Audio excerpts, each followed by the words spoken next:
Terry, as we know, as we've learned in talking to head coach Tyson Helton, if it was up to him, this ball would land 10 yards out of the back of the end zone. I can guarantee you the ball is going out of the end zone this time, because last week they said they were slipping on the field and everything like that. But the kicker, he does a great job of getting the ball out, though. So I would expect him right now to boom this ball in the end zone. That's big 6'6", 230 Jack Cassidy coming in from Ireland as he boots this one up, and it actually lands short of the end zone. So New Mexico State is going to have an opportunity to return, but it's chopped down quickly just past the 20-yard line. As to what you mentioned, a rare return opportunity on the other side brought out by T.J. King sets New Mexico State up for their opening drive. Perhaps some of those jitters carrying over from the field conditions that you mentioned at Louisiana Tech, but it wasn't too much of a problem, Terry, as WKU still pulled out an overtime win, 28-27 over Louisiana Tech, and a lot of that had to do, Jalen Wester, a career game for him defensively for the Hilltoppers, 15 tackles in that game, the third time in his career that he's hit double digits. And you got Jonathan Fappel, the wide receiver, number 5, makes big plays. So he tried to get down. They try to get the ball to him deep. This time they work it underneath on the opening play. Fife able to connect for a first down and nearly a lot more. Actually, they're going to say that stepping out just short of the line of gain there was the running back Dijon Stanley out of the backfield. And Fife will not hesitate to use those backs to what you mentioned. Outside, defenses have to pay extra attention to Donovan Fappel, number 5. He's got 36 catches for 447 yards, second in the conference in catches and fourth in yards so far this season, and coming off of a career-high 10-catch performance in a tight loss to Missouri State. Handoff on second down, just short of the sticks, and it's going to be third and short. Yeah, really good penetration by the defense on the end right there, coming up and step. Looked like Wester that you talked about earlier. He looked like he was on that tackle. He was in the mix of that, and they're making plays right now. And when you got support like that on the outside, it makes a huge difference. New Mexico State trying to reestablish this run game between Stanley, who's now back from injury, and Kadarius Callaway, the former 4-star safety out of high school. And now you'll see the quarterback, Logan Fife, get involved with the sneak. Looks like from the initial spot he's got enough for the first down. It is statistically over the course of the season the worst rushing attack in the country, averaging under 70 yards per game, but they're averaging 108 per game over their last 3. A lot of that has had to do with Kadarius Callaway and what he's been able to do out of the backfield. Yeah, and then what they try to do is go more of a tempo, get this ball going.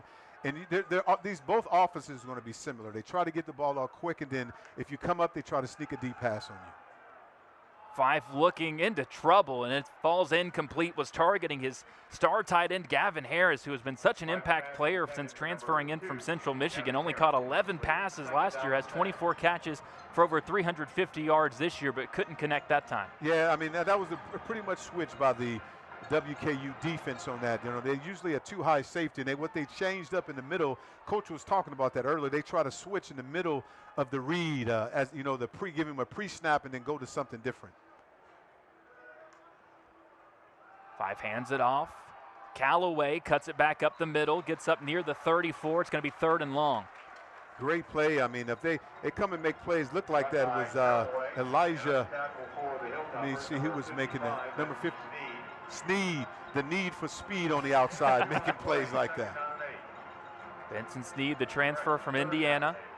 Now 12 tackles on the season, sets up what's officially going to be a 3rd and 8. Callaway has been, as I mentioned, the key to the resurgence in the run game with 50 or more yards in 3 straight. He's been involved in the passing game as well. Got to assume that's what they're going to roll with here with the tight formation on 3rd and 8. And this is where Fife usually get in trouble. Throws one. It's a contested play. Flag comes in the backfield. Fife was down. We'll see what the call is. If it's for the hit, the offensive lineman acting like that's going to be the case as they high-five Fife after the play. We'll get the official call now. After further discussion, the contact was ruled legal. There is no foul in the play. So no foul. They discuss it, decide to take the flag and pick it up. And WKU's defense makes a stand. They gave up the first down on the quarterback sneak, but only 2 yards after that. Yeah, I'm glad when referees come together and make those decisions instead of making stuff hastily. It went back and looked at it. It was under pressure. It was kind of in the form of blocking. He was trying to get to the quarterback, so I don't think there was anything malicious on that one. The Australian Max Dean will punt it away, averaging 43 yards per punt, right in the middle of the conference at 6th. And the ever so dynamic K.D. Hutchinson back to return for WKU. This one a short one. Hutchinson going to let it bounce. It takes a WKU bounce, fielded quickly there at the 36-yard line, and that's where the Hilltoppers will start with their first possession of the ball game.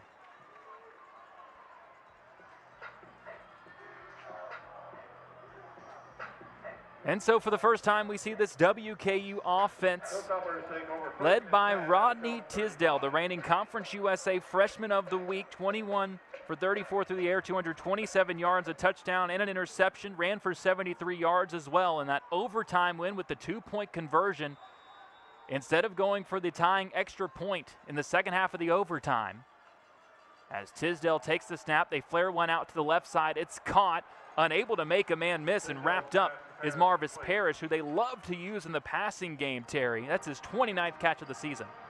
Yes, Marvin Parrish made a great catch, and I mean, trying to get outside and make plays, but there's going to be some huge impact players tonight. Like, we got to get K.D. Hutchinson in the game, too. And then you talked about the Jamel Thompson, the junior, the DN, that's going to make a big impact. It's going to be tough to get anything outside with him out there. WKU trying to go to the screen game, and that's wrapped up quickly as well. Nowhere to go that time for Musa Berry, who Coach Elton said specifically they were talking about both him and offensive coordinator Rick Bowie finding ways to get Musa Berry more involved in this offense. But this is a New Mexico State defense that is very aggressive. They're coming off a season-high 4 sacks in that loss to Missouri State. They're one of the best teams in the country at forcing turnovers with 16 total. That's top 10 nationally. And now they've got WKU in a 3rd and 11. And what's going to be really difficult, now they're looking like they're going to drop to a 3-high safety. So you're going to have to he's going to be really smart right now to try to get that ball over the middle somehow. Perhaps this is where they look for Tisdale to create. Instead, he stays in the pocket, throws it across the middle. It's juggled. Was it caught? It was. Able to hold on was Matthew Henry, deep into New Mexico State territory. Big gainer to the 41. Yeah, great. I mean, also, too, with great hands by him, going to get the ball high in the air. Excellent job by Tisdale. Tis the season. Get the ball to King Henry out there catching the ball for first down. They operate quickly now back to the ball, but the official stood up over it as New Mexico State gets to make personnel changes. And then with this 2-high safety, they're daring you to run the football, so I would expect some type of run or some type of trick play. Little trickery, double handoff. The screen goes back to Hutchinson, and that is completely blown up. New Mexico State all over it, and that was Tuitama, the redshirt junior, who's going to have to step up in a bigger role today, Terry. New Mexico State without their best defensive player, Ezra Christensen, who has been an absolute star this season, leads the conference in sacks with 6, top 5 in tackles for loss. Without him, guys like Tuitama are going to have to step up, and he made a great play that time. Yeah, excellent job by Tuitama, being ready, though, being alert and seeing what's going on. So keeping his eyes, not getting tricked by other plays, but then here comes WKU back with a pass to West. Tisdale takes the easy one underneath to Jackson. West had 3 catches for 25 yards in the win against Louisiana Tech. WKU very thin at tight end, the top 2 on the depth chart out, although potentially Wolf could be available if they needed him to be. Still no Noah Myers, who had really emerged from late September on for WKU as a key target. But that one gives the Hilltoppers a 3rd and at least manageable of 7. Tisdale going to keep it up the middle. He's hit immediately and wrapped up. I think they might give him forward progress to the 36-yard line, but that'll be it. And decision time now for the Hilltoppers. Do they roll the dice or do they try? I would say the cannon, but you've got John Cannon, and realistically the cannon on this team, Terry, is actually Jack Cassidy. Yeah, but in this situation, he's going to try to be aggressive because both offenses love to have possessions, and the more possession you have, each team going to have to gamble, because if you give the other offense the opportunity to get the ball, that's going to be a huge deal. They're going to stay on the field for now. Officially, it says 4th and 4. It's really closer to 5. 3 wide receivers on the right, 1 isolated on the left. That's Musa Berry. Tisdale across the middle, incomplete in a double coverage, was trying to connect with Henry to no avail. There to make the play was Nick Session, one of the key safeties for this New Mexico State team. They rotate in 3 or 4 who really get the job done, and both teams, Obi, making defensive stands to start this game. All zeros early on in Bowling Green. WKU trying to stay in the conference championship mix. New Mexico State trying to keep their bowl hopes alive in the CUSA overtime after that Missouri State touchdown. What a way it would be to bounce back with a win here today against WKU. With the Aggies offense back out on the field, they swing it out on first down, and that's going to be enough to move the chains immediately. That's the second time, Terry, in a row we've seen them come out with the running back pass play to get things started offensively. Both times it's been extremely successful outside to Dejon Stanley. And Dejon Stanley made a great run, but the big key was those receivers on the outside blocking on the perimeter. If you can get guys blocking, you can make things happen, because right now New Mexico State wants to dink and duck early, but don't be surprised if they have some type of play action. They're going to try to take a shot pretty soon. Stanley had 11 catches on the season coming into today, already a couple early on. Callaway's back in the backfield, Fife being chased out, gets rid of it at the last moment. WKU, I know their coaching staff, well, Coach Helton currently calling for an intentional grounding. We'll see if there's a discussion on it. I don't think it got past the line of scrimmage. As we take another look, it just depends, Terry, on if you define this as being out of the tackle box. Exactly. So that's really close. That's going to be a close call, but the referees conferred on that, and they're okay with that. They say that there was a player in the area close enough for that to not be intentional grounding, so it'll just be 2nd and 10. For a WKU defense that has really struggled at getting any pressure. They're near the bottom of the country with just 7 sacks this season. It looked like a potential trick play was set up. WKU all over it. Ball comes out at the last moment, but they're going to say that play was dead. Yeah. I don't know if that was designed for Stanley to make the pitch or to hold on, and he just made the call to hold on. It was probably the smart move anyways. WKU had that busted, Terry. Exactly. I mean, what they did, WKU did a great job of staying home. You know, if you stay home, it's hard and difficult to get outside if you can keep contained. So really good film study, though. The coaches got them prepared on both sides to make some type of plays. So far, this has been like this big heavyweight fight. Everybody's throwing a blow here and there and switching up a lot of things to see what really sticks. 3rd and 13. Fife has time. Looking to his left, it's completed on the far side, and they're stretching out to get the first down as his star target, Donovan Fapel. Yeah, Fapel, what a good route. I mean, got down there, looked like he was going deep, and he put his foot in the ground and came back and caught the ball. That's a huge 3rd down play. He's scored a touchdown in back-to-back games, had 10 catches and 84 yards to go along with the score in that Missouri State loss. Averaging around 12.5 per catch. That was right at it. But now movement is going to push the Aggies back 5 yards. Yeah, that's the thing what usually hurt the Aggies throughout the season, is because they're moving and driving it, but all of a sudden then you hurt yourself. Now you're behind the change. It makes it change, and it makes it difficult to get another first down. They call it on left tackle Malik Williams. Spent a couple years at Wyoming, 3 years at San Jose State. From the Hilltopper 49.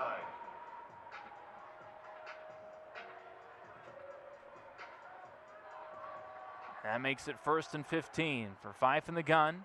Just one wide receiver each way now. Callaway tries to bounce it. He can't. The Hilltoppers all over it again for a defense that doesn't produce a lot of sacks, Terry. They're still pretty good in the tackles for loss department with what they do against the run, and that's for a team that struggles against stopping the run. They produce so many negative plays in the run game. It's just those explosives that they give up. Yeah, I mean, great. I mean, a good job by keeping the eyes, though. That was Holloman on that, making a play and making a tackle and staying really physical at the point of edge. And if you can do that the entire game, it's going to make a lot of things happen. So now, again, WKU loves to bring pressure in these situations. See what they're going to do on this 3rd down. Fife rolling to his right. In trouble, gets rid of it the last moment. Fapel catches, turns forward, gets back near to the original line of scrimmage. And that'll make it 3rd and either 10 or a long 9. This is very interesting because WKU went forward on 4th down. And it's going to be interesting to see what the Aggies do right now. It's 3rd and 9. Kicker Ryan Hawk has a season long of 47, has made one as long as 51 when he was at Valparaiso. But still a ways to go, and really you would need to get to the 1st down marker for that range to be a talking point anyways. As the tight end comes into motion, Gavin Harris, and a penalty, the last thing you want in this spot if you're New Mexico State. For a team that really does not commit many, less than 5 per game, one of the better marks in the country. They've been set back a couple of times on this drive already. Yeah, Tyler, see, they don't really do that, but it's just crucial situation when the penalties happen, and it makes it difficult to recover. You're right on the fringe. You're 9 yards. Now you make it 14 yards, that's very difficult to do now if a team brings pressure on you. You got to get the ball out very quick before they get to the quarterback. They set up the same play here as again the tight end Harris comes into motion left to right. He's in the slot on that right side now. Fife takes the snap. WKU brings pressure. Fife escapes looking downfield. Just has to get rid of it at the last second. And it's incomplete, out of bounds. Yeah, I mean, a difference of 5 yards changed the whole defensive scheme and the coverages that they're going to play. Player down for a moment for WKU. But Wester popped back up after the play. He was the one there that had to make a smart play there. No, now he's back down. I think they told him to hop back down and make sure they could take care of him. Yeah, he's fighting to be back in the game. He said, I'm okay. But, I mean, that's just adrenaline running, so he's just got to be comfortable. Look like more of a shoulder because he's grimacing a little bit. Coming off that career game with 15 tackles against Louisiana Tech. Mentioned earlier it was his third career game with 10 or more tackles. First one since 2022 when he was an All-CUSA freshman team member at Florida Atlantic at the time when the Owls were in Conference USA. But it looks like we're going to get an injury timeout as now Wester's trying to trot his way off the field. Yeah, and it looked like it's more of a shoulder because he's leaning one way and grimacing a little bit. He's holding that hand, it looks like, from that shot. Yeah, he's holding it to keep that shoulder from freelancing and try to put a grip on it and keep it stable. So he'll come out of the game as everything would point towards New Mexico State punting this ball away, and that's really been one of the strengths of their punter, Max Dean. He's punted it now 35 times this season with the one earlier. 14 of them have been downed inside the 20, and for comparison, you're looking at one of the best punters in the country on the other side for WKU and Cole Maynard. He's 10 for 34 and punting them inside the 20. And here an opportunity to pin WKU and try to get the ball back with plus field position. We'll see what Dean does. This one's a low punt. Fair catch called for and taken around the 13-yard line by Hutchinson, and that's where WKU will get it back. The Hilltopper defense holds. Both teams starting to move the ball, but New Mexico State this time shoots themselves in the foot with a couple of penalties. WKU able to make the stand. We'll see what Rodney Tisdale and the Hilltopper offense are able to do when we. The floats out there look pretty nice, but I didn't get a chance to look at them all. Tisdale takes the snap at quarterback for WKU, standing in, fires across the middle, bit high, dangerous one for Henry. New Mexico State had a chance to produce another one of those signature turnovers. Nate Mitchell couldn't quite corral it. And fortunately for WKU, it's 2nd and 10. Yeah, that time Tisdale should have stepped on that throw. It had too much loft on it and going across the middle like that. You got to get him. You got to hit him right on the top there because you have safety sitting on both sides. 9 interceptions this season for New Mexico State. That's 2nd in the conference.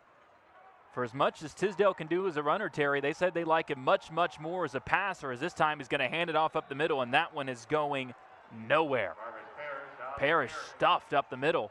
WKU trying to establish their run game. We talked about it earlier with New Mexico State, a team that had struggled to run. It's come to life lately. It was the same deal for WKU until that Louisiana Tech game where their entire run game outside of the scrambles from the quarterback were really shut down. Yeah, I love the defense. I mean, that play right there was excellent. It was a two-gapper. He was responsible for the A and the B gap, and he just stuffed the offensive lineman on that play. Tisdale wrapped up and thrown down immediately. The Aggies bring the pressure, and they hit WKU with the signature celebration after the fact as they bring Torrey Gathers right up the middle. The star linebacker coming off a career high in tackles against Missouri State gets his 3rd sack of the season. And WKU was going to have the task of punting it out of their own end zone. Yeah, Gathers made a great play. I mean, on that delayed blitz, what a great call by New Mexico State. It kind of confused Tisdale on that. He was indecisive of what to do. But if you see a freelancer like that, you got to make a play and get upfield and do the best you can do. But great design play, great design blitz on that. We call that the dog linebacker blitz, dog blitz. And New Mexico State shows pressure. Now they drop back to set up the return. Fielded inside the 50, and what great special teams play. That's what Coach Helton said he wanted to see from his Hilltoppers. Very disappointed, the former special teams coach Helton, by the special teams performance from his team in that Louisiana Tech game despite the win, Terry. And here, excellent coverage by Gerardo. I mean, great tackle, man. He went low to make that play, hit him on the knee, hope he's okay, but that was a really good hard hit. WKU now flips it to their defense to make a stand. New Mexico. Now they haven't really taken even a shot. No. But eventually they're going to try to. And here they want the one-on-one coming down the right side. Fife overthrows it. Terrion Graves had a step, emerged last game, first catch of the season against Missouri State for 17 yards. There was one-on-one, Terry, and I think that if that's on the spot, it might have been 6. Yeah, I mean, he didn't need to throw a little air on it. He didn't give enough space, air in the ball that the receiver could run underneath. But Robinson had really good coverage, number 11 for WKU. But at the same time, right now they're just figuring each other out. Both sides are trying to figure out what team was going to work and what's not going to work.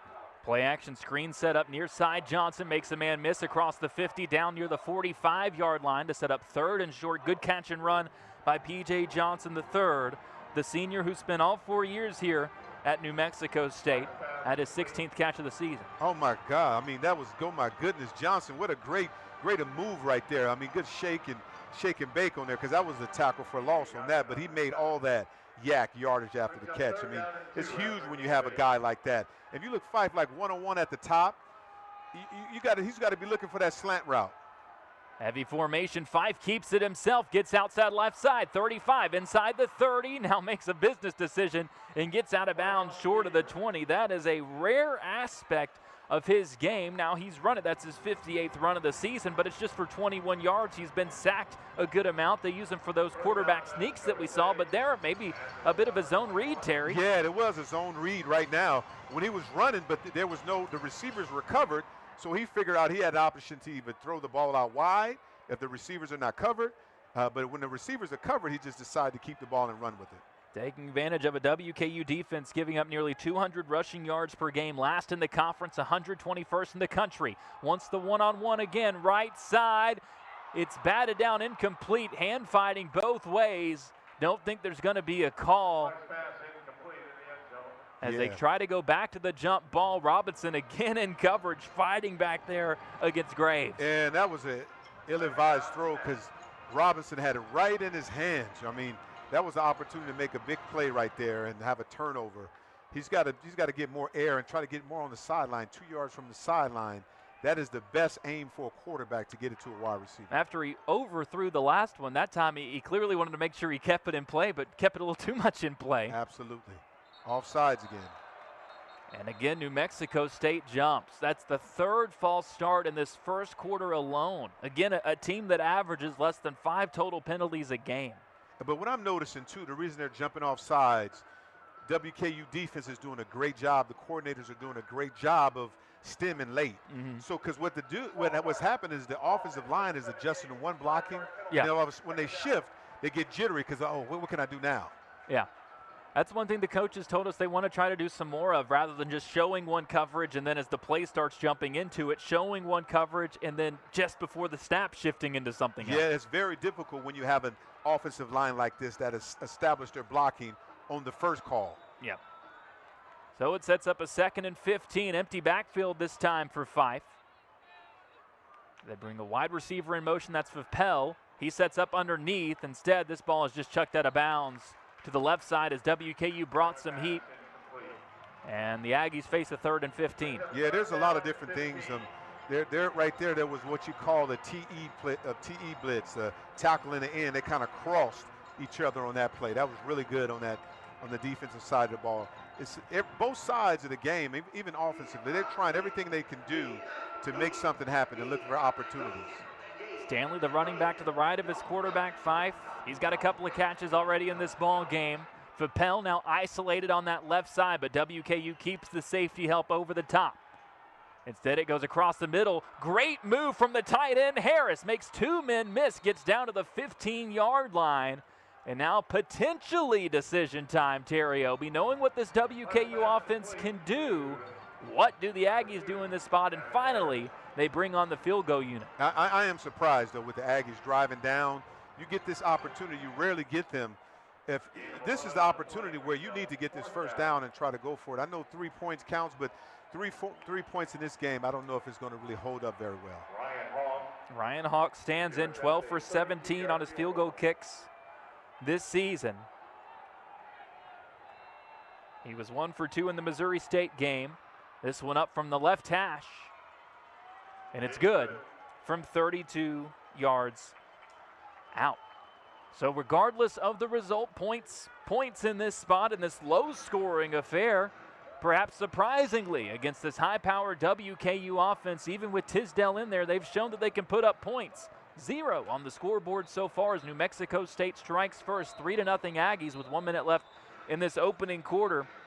Terry, I'm with you, perhaps a little bit surprised there that they take the points, but I guess with the way that Aggies defense is playing and the way that this game has gone so far, WKU, granted they've been able to drive down, they turned it over on downs in New Mexico State territory, perhaps thinking points at a premium in this one. Man, I totally agree with you. Like we said earlier, yeah, taking 3 points, but that's actually a win for WKU. You're at that point, you've been driving, you only had 2 or 3, 4 yards to get, and your defense has been holding. Yep. So, I mean, you're in great field position. Right now, I think WKU is saying, oh, thank you. Well, that's what WKU's defense does. They are the best in Conference USA in terms of their touchdown percentage in the red zone. That's the 33rd red zone trip for an opposing team, only 13 touchdowns given up. Now, on the other side of that, co-defensive coordinator Devon Brown told us that he wants his defense to stop letting teams get into the red zone so much, but is very happy with how his defense has performed down there inside the 20-yard line as the WKU offense will take the field once again. Tisdale so far 5 for 7, just 28 yards. Granted, there was a 7-yard loss on a screenplay that was set up to Hutchinson. The big deal so far, Terry, WKU just unable to get anything going in the ground game officially with the sack.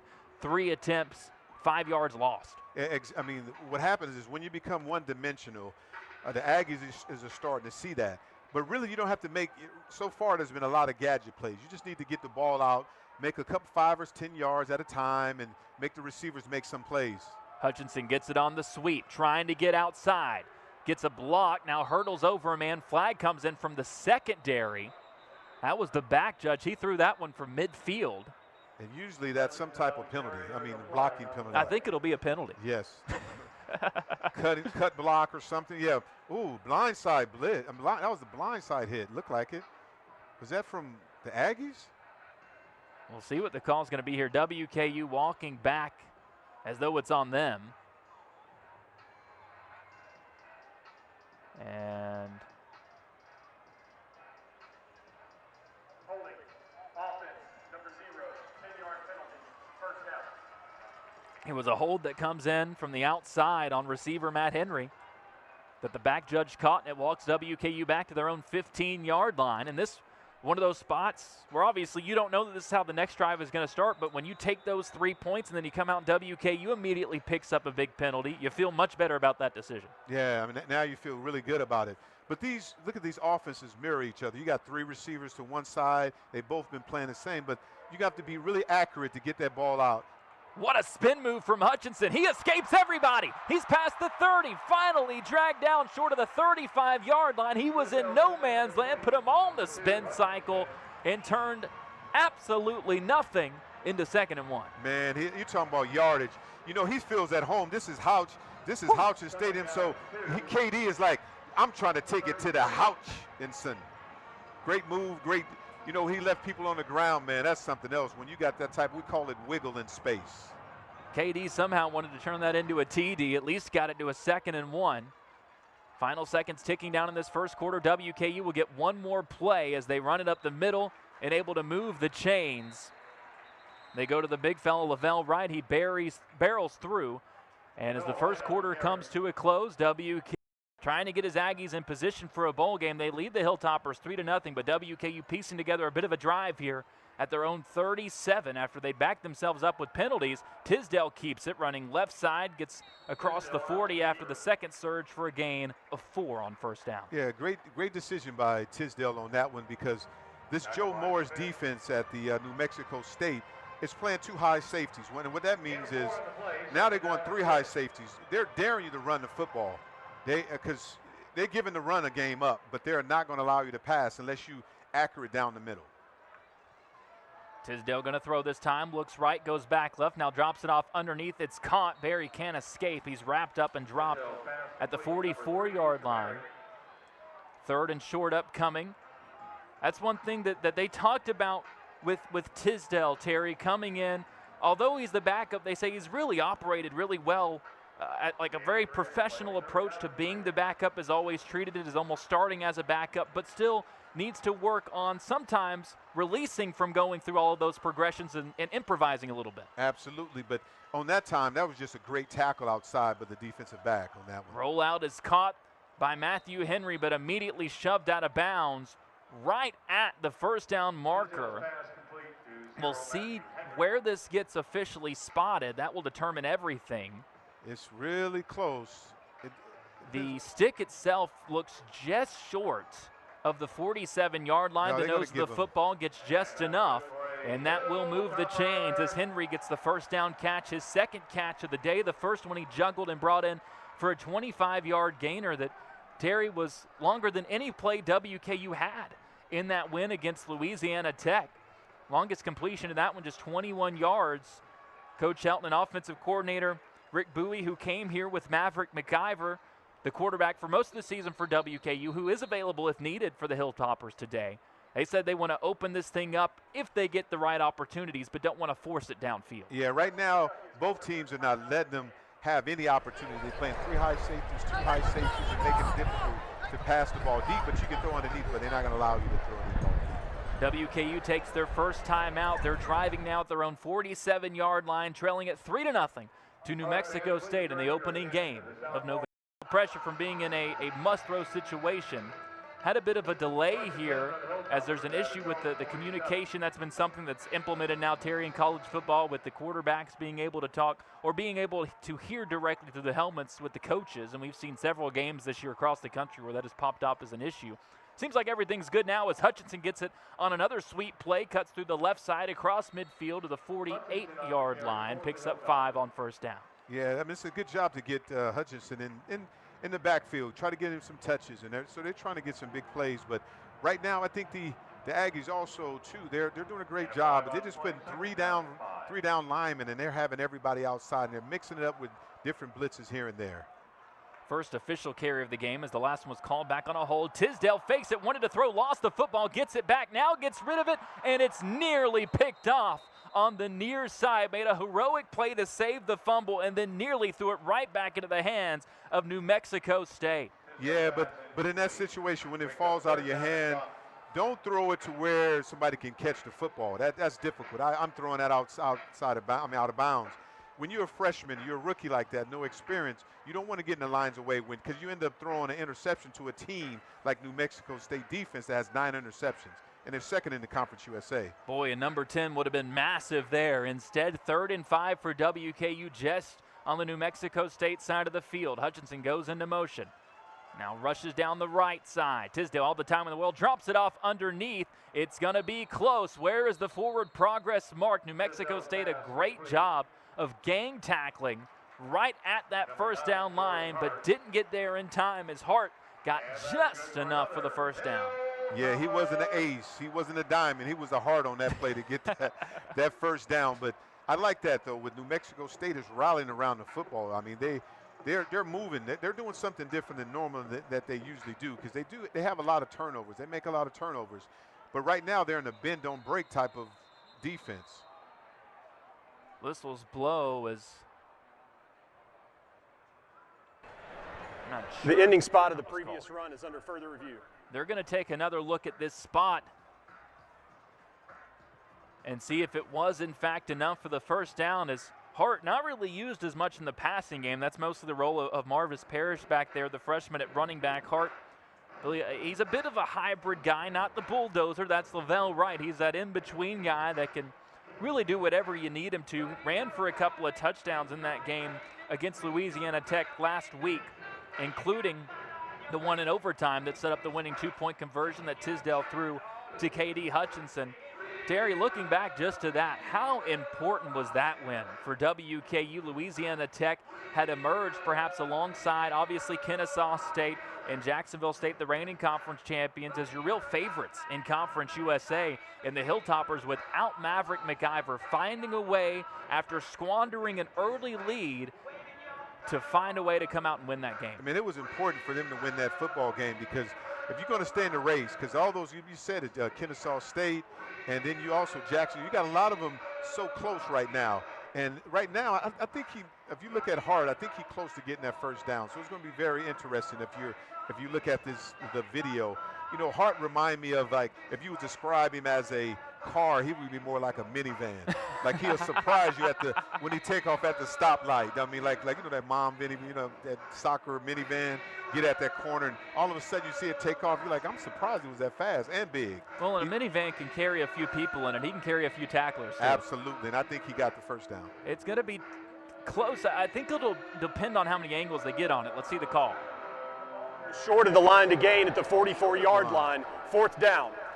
From that shot that they had, it did look to me, Terry, that he was closer to being at the 44 rather than the 43. Again, it just can be weird with the angles because that was one that was kind of from behind the play that's already going to make it look a little short. But knowing Tyson Helton and the influence that he's had on Rick Bowie, who has said it's just been an honor for him to be on this staff, felt like he was picked for this position, chosen to come be the offensive coordinator at WKU. I don't think there's much question about what the Hilltoppers are going to do here on 4th and short. Absolutely. You know, they're going to go for it. I mean, both teams would, but it's going to be interesting to see what New Mexico State does, because right now they've been having 3 down linemen. And this short 1 yard, I would expect for them to bring another lineman down there to try to plug them gaps up. They've got a couple of 300-pounders with Tui Tama and Schneck Goki that are now plugged in there, like you mentioned, down there in the interior of the defensive line. And boy, would you love to have an Ezra Christensen in this situation. But WKU comes out in the gun. Yeah, New Mexico State is going to a 4 down front, and they're bringing everybody down there. It's going to see. They shifted. It's a direct snap to Lavelle Wright, and New Mexico State is all over it. Flag comes in late from the near side. Think it'll be after the play, and New Mexico State makes another 4th down stand as WKU shifted late, went to the Wildcat with Wright, and that was blown up from the jump. Yeah, it seemed like he messed his footage up on that one, though. He didn't have his footing down on that play. There is a flag on the play. We'll see what the call is. WKU hesitating to leave the field. I wonder if they lined up sides. I mean, it's because the way the flag came out, looked like they were lined up off sides. It came in late. I almost wonder if a New Mexico State player might have run on early to celebrate before the whistle. We'll see. Contact on the sideline with an official, New Mexico State, 15-yard penalty. 1st down, New Mexico State. So it does remain. I think the crowd a little quick on their cheering there as it remains New Mexico State ball, because it won't be something that impacted the player. I don't know if a player came off the field and contacted the official, or I guess if you came up far enough to touch the official, it would have been technically the same thing. With the way that came in after the play, Terry, I think it was just somebody coming in to celebrate that happened to make contact with the official on the sideline. Absolutely. See the head coach. I mean, he is going off on the sideline right now. You know, he's probably going to talk to one of the coaches got to be called a get back coach. You got to get me back. Because when I have emotions, like when head coaches have them, they don't know where they're at sometime in space. So they got to have a get back coach to make sure they're off sides. 5 hands it off. This one going nowhere up the middle. They had brought in that time really more so the blocking tight end in this offense, Unger. Goes for no gain as WKU swallows it up. The run defense has been solid for the Hilltoppers outside of the 24-yard keeper that they gave up to Fife on the zone read that we saw earlier.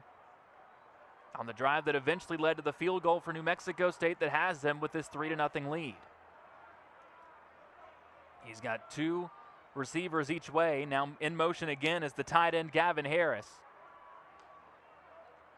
And they try to get that flare out to that running back again. They had Harris out to block. It's dropped out in the flat by Stanley. They really want him involved in this passing game. Callaway going to check in for him ahead of this 3rd and 10.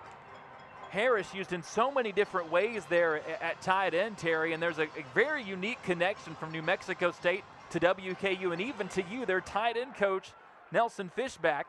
played here at WKU under Tyson Helton, and it might have rubbed elbows with a certain Terry Obie on the staff. I mean, you know what? He was always especially playing in those positions. He's always a very smart player, or a very smart kid. I know he would have a successful coaching career, and he's going to continue.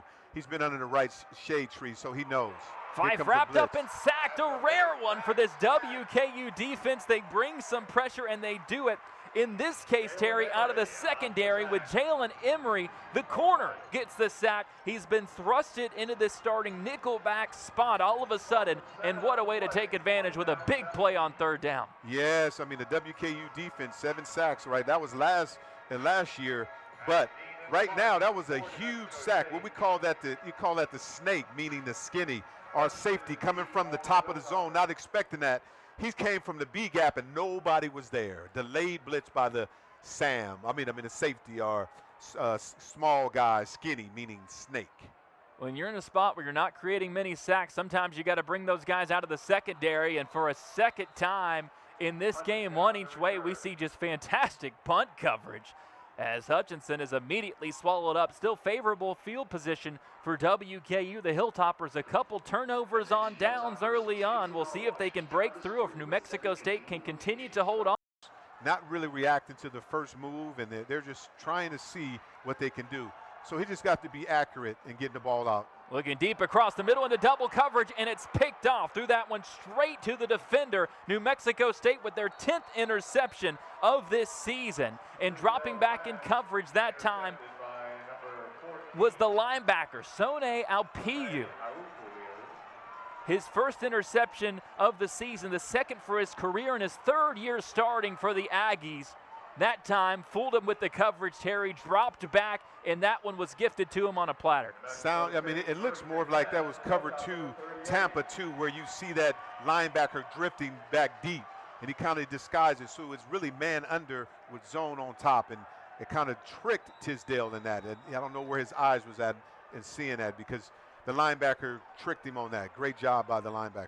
Now, how does the bend don't break WKU defense respond? Fife throws it right side. Contested catch made by the big tight end Harris, 6'3", 240, but plays like a receiver. And they utilize him, as we've seen Obie using him in motion a ton of different ways in this offense. That time he was able to get isolated down the sideline and was able to pick up a nice gainer for the first down. Yeah, that big tight end body right there. You know, it was hard for the defensive back to even get around him. I mean, that's why they make it very difficult when you have big guys out there covering. That was Nazir Ward was trying to cover him on that play.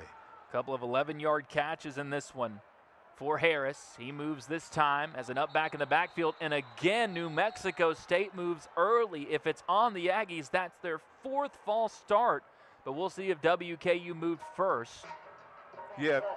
Offense, number 61, 5-yard penalty, first down.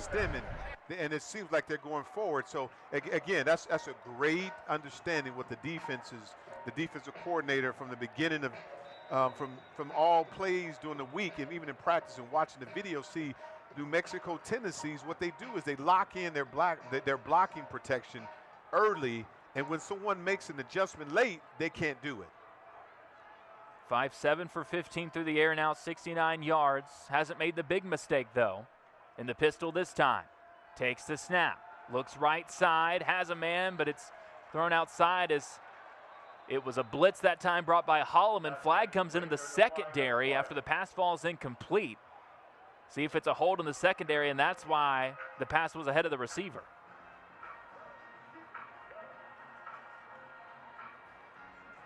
I was trying to get it to TK King out on that right flat. Personal foul, hands to the face. Defense, number 21, 15-yard penalty, automatic first down. Hands in the face, and it is called on Jalen Wester, the tight end, or the linebacker for WKU. Yeah, that was a bailout play on that one, though, because that play right there, because it was great coverage, and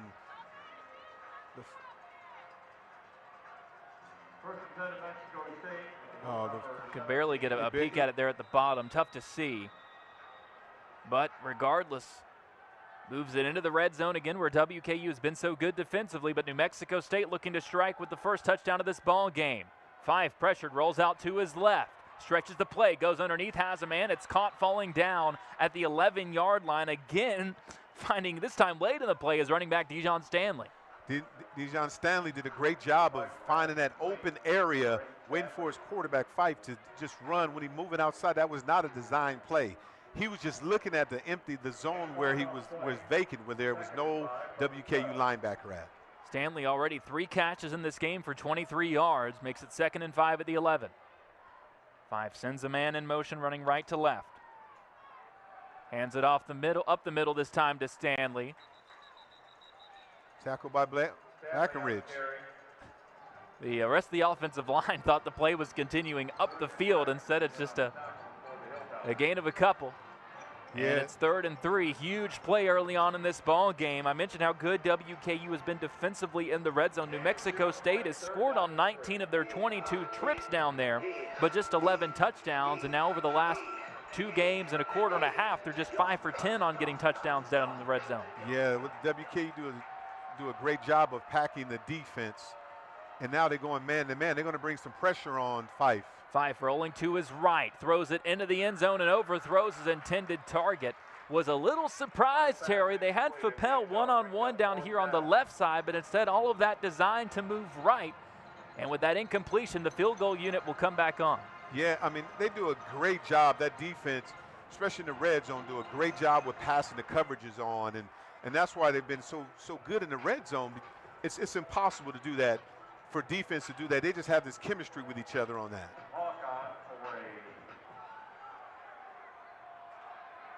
So we'll see the second field goal try in this one for New Mexico State. Hawk made the first one from 32 yards officially. That one was from the left side. This one up and through as well. And New Mexico State makes it 6-0. The WKU defense, as you said last time, you come away happy just giving up the 27-yard chip shot of a field goal. Halfway through the second quarter, though, the Aggies have held WKU to a goose egg on their side, 6-0. New Mexico WKU, it's not they haven't been able to piece together anything offensively, just haven't been able to finish drives early on. Yeah, making a mistake. I mean, Key's mistakes like that and not recognizing coverages, but he's going to get used to that, though. But you don't want to make a lot of mistakes being a freshman quarterback. I mean, you're going to do that. I mean, first time getting out there, he just got to recognize the defense is a little earlier. Tisdale set up the last scoring drive for New Mexico State with his 2nd interception of the season, the 10th of the year for this Aggies defense. As that one was made dropping back by the linebacker, Alpiu, for how dangerous that secondary is with what they can do with the ball in the air. We'll see if that impacts the play calling for WKU, as you've mentioned. Really desperate to establish the run game, and they'll go with that to open this drive with Parrish barreling to the left side, gets across the 30 to the 31-yard line. Yeah, I mean, that's a great job with running power on that. I mean, you went outside the guard right there. That was great. We call it the B gap between the center right there. I mean, I'm talking about between the tackle and the guard on that one. If you can make those plays, you get 4 or 5 yards, then you can open up your passing game. Freshman Parrish now with 299 yards on the season. He's been their most efficient back with nearly 5 yards per carry. This more so what he's known for, operating as a pass catcher out of the backfield. He moves the chains up to the 38-yard line on the 7-yard catch. But what I'm really impressed with, though, is that they're doing a great job. New Mexico State is tackling in space. Yeah. You might beat them, but they're still making a tackle one-on-one. I would love to have a linebacker or a cornerback one-on-one with one of my running backs. Far side, this went out quickly. WKU without the top tight end target in Noah Myers. They go to Jackson West, his 2nd catch. He's able to drag a defender up near the first down marker. He thought he had the first down, but they rule him a yard short. I mean, that was a great job by West. I mean, he wasn't going east and west. He was going north and south on that play, trying to get the first down. And West is making a huge impact. Run right side, cutting it upfield, slicing it back to the right side as Parrish so evasive when he's able to get some momentum going down to the 41-yard line. They're the biggest run play so far for WKU as Parrish takes the Hilltoppers once again into New Mexico State territory. Yeah, but that was a great buy by Quincy Jenkins on that. When you can make plays, you can make blocks like that, that makes a huge difference on what you can do in your running game. So if you can really set the running game up by running the football with these 2 high safeties, you continue to do that with 3 high safeties, it's going to set up an opportunity for you can get a throwing pass. Cameron Flowers in motion. He's going to stay out and block. WKU keeps it on the ground, going left side with Hart. That's the side of the line that they like. That's probably the strong side with Marshall Jackson, one-time Conference USA Offensive Lineman of the Week, was an All-CUSA second-teamer last year out at left tackle. And left guard Lawrence Seymour, he's been Conference Offensive Lineman of the Week twice this year. Yeah, and that now you got them to a one-high safety. Now you can throw the football because they brought another guy down to run. And they do this time on the slant to Barry. He's down to the 22-yard line. Like you said, you get those opportunities one-on-one, and now you can make things a bit easier on your young quarterback, Tisdale, with what you've been able to set up with the run game. Great job by Tiz this season. We're getting close to this season. It's early enough to say it now. You're right, close to Christmas time, but great, accurate. We want to read option. When you fake that and you saw that running back, I mean, you saw the receiver streaking down the middle. What a great adjustment. New Mexico State takes the timeout, and I wonder, Terry, I was about to note it. Musa Berry and Matt Henry on that left side were both one-on-one with no safety help, at least with the initial look that was out there. And I think New Mexico State probably saw the same thing with defensive coordinator Joe Morris in his second year as DC. Spent 3 years as the defensive coordinator at Sam Houston. There are a lot of Conference USA in-conference connections on this coaching staff. David Yost, their OC, came here after 3 years at Florida International. New Mexico State piecing this staff together, trying to figure out what it's going to look like identity-wise after all the success they were able to have under Jerry Kill. And Coach Tyson Helton for WKU told us, Terry, he's been very impressed with New Mexico State defensively, their ability to hold teams to less points than he feels like they should have been able to score. 24 points allowed per game. That's about halfway right in the middle of the pack in the country, despite the fact that they're bottom 40 in the yards that they give up, which is, again, very similar to what WKU does defensively. Yeah, they're very stout. If you're doing that with just 3 down linemen and you can get some type of pass rush, I can see the athleticism. But they're still going to a one-high safety right now, and it's giving you an opportunity to run the ball or try to get the ball in the air. Tisdale keeps this time. He's swallowed up in the backfield by big Kolshnek Goki, 6'2", 300 grad transfer. Came in from Quincy University. That is 11th tackle of the season. Tied his season high with 3 and had his lone sack of the year against Missouri State. In a game where a lot of the defensive players for New Mexico State had season highs or career highs, but just couldn't piece enough together on offense with all the turnovers, the 4 interceptions, to find a way to win that game before falling in overtime. Yeah, he made a great play right there, taking on 2 blockers. Very impressive. Tisdale right side, wide open Henry, slant 5, touchdown, untouched. Trots in for a 22-yard strike to Matthew Henry. How do you leave maybe the most talented receiver in Conference USA that open? He didn't leave him wide open. He got shook off the line of scrimmage. We call that drag in. He gave him an outside head fake inside and nobody's home. He said, oh my goodness, where did he go? Henry beats Charles. There was no help waiting for him. Matt Henry trots in for his 4th touchdown of the season, now takes the solo lead for this WKU team. And the Hilltoppers finally find a way to punch one into the end zone on the 22-yard touchdown catch from Matt Henry. And just like that, the Hilltoppers, we said they hadn't found a way to finish a drive. Well, they do. 7-6, WKU leads it with 3:39 left before halftime, and that's the kind of drive that they needed, Terry. It all started with establishing the run, forcing New Mexico State to pinch things down defensively to give those wide receivers some one-on-one opportunities. Absolutely, and then you know what, the King is here. So on that play, you see the whole dance by King Henry. He said, you know what, if you're going to come and try to guard me one-on-one in space, I give you outside head move inside, catch the football, score a touchdown. The King has arrived. That's his 2nd catch for 20+ in this ball game, already 3 for 49 yards. As the Hilltoppers will boot it back. New Mexico State had the ball first to start this game, so WKU will get it back to start the second half. Has really been a slow day for both sides offensively. But can Cassidy make us right one time? Can he get in the end zone, you think? We talk about how hard he can kick a football, and Coach Helton said, I told my special teams coach, just go and get somebody that can, and I quote, knock that sucker out of the end zone. The first one landed short of the end zone. And we'll see what Cassidy has in store here.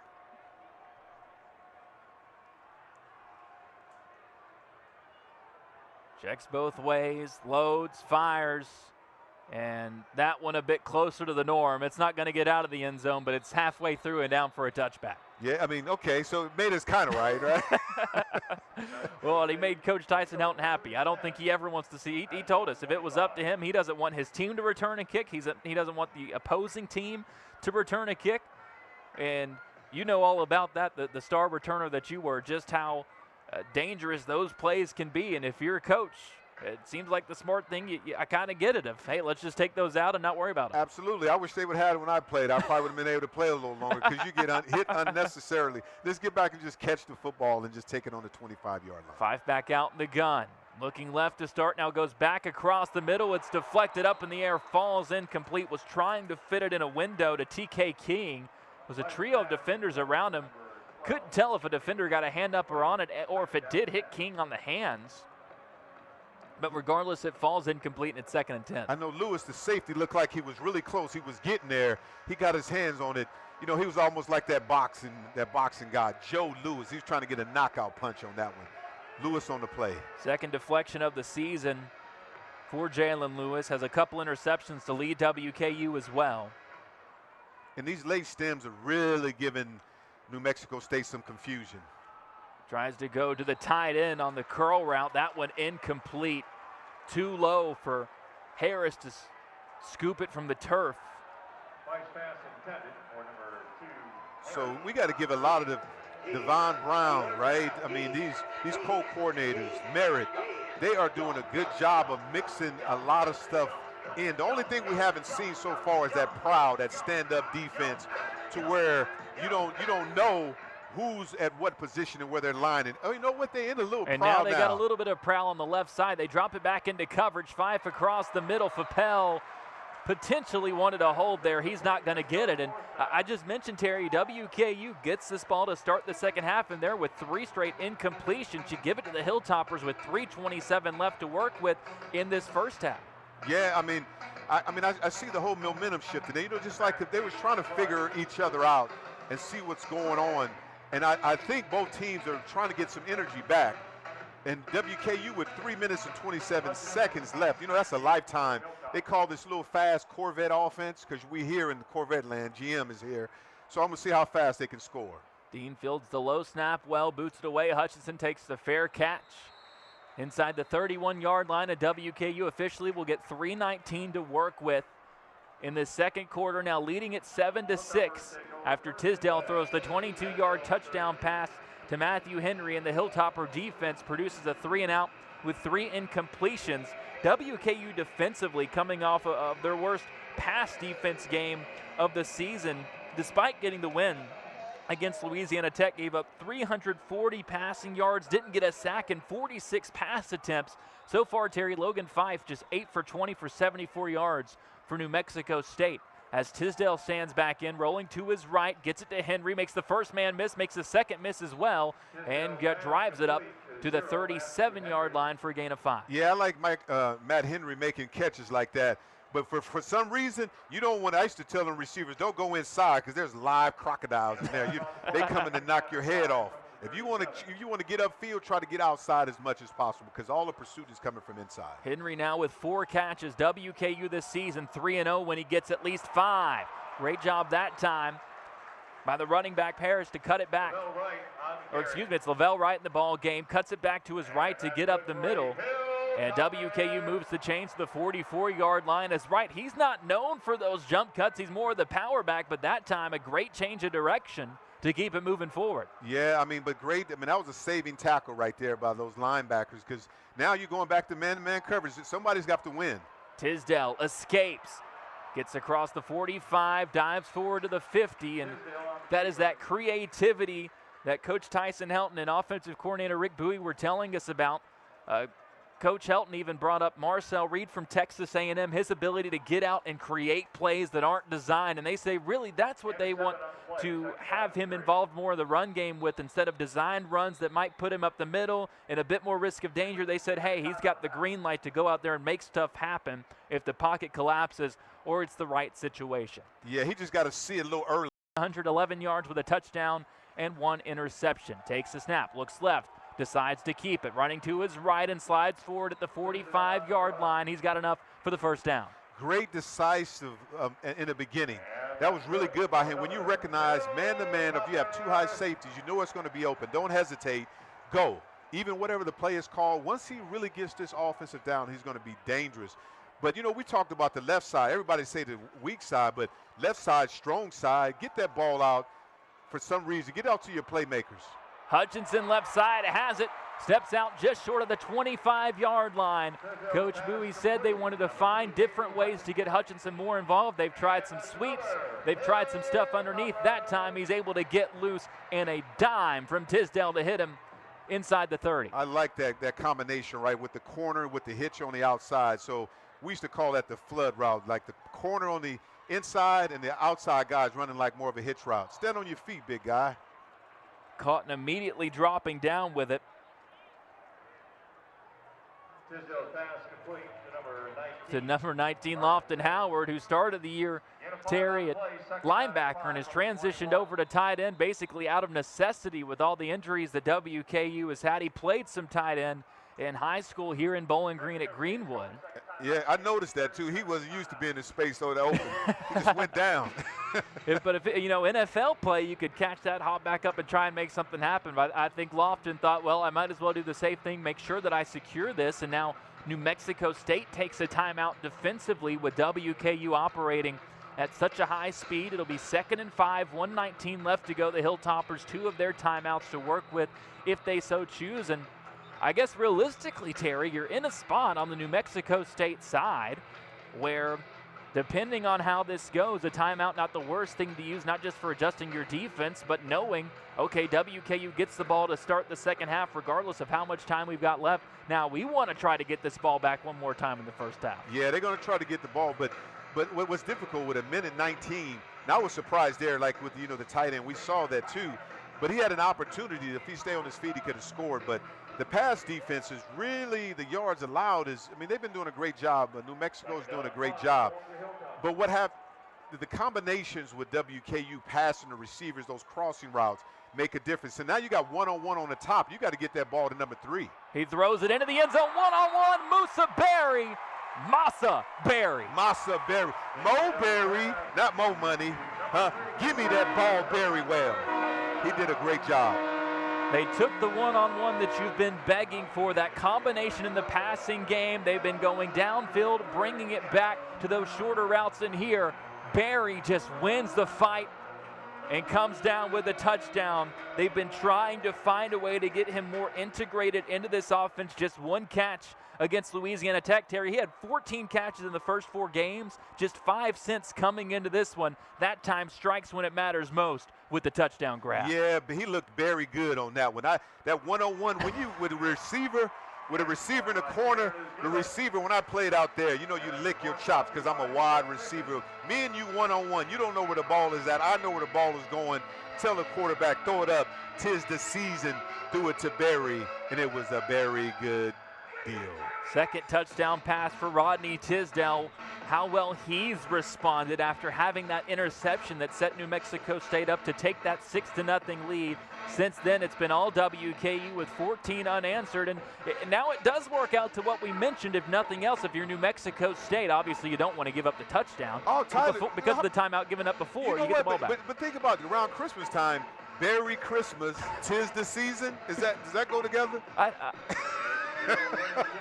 I think if we sat here for 15 minutes and the goal was just to come up with as many puns as we could for Musa Berry's name, I think the possibilities for you would be endless. Yeah, Merry Christmas, 'tis the season.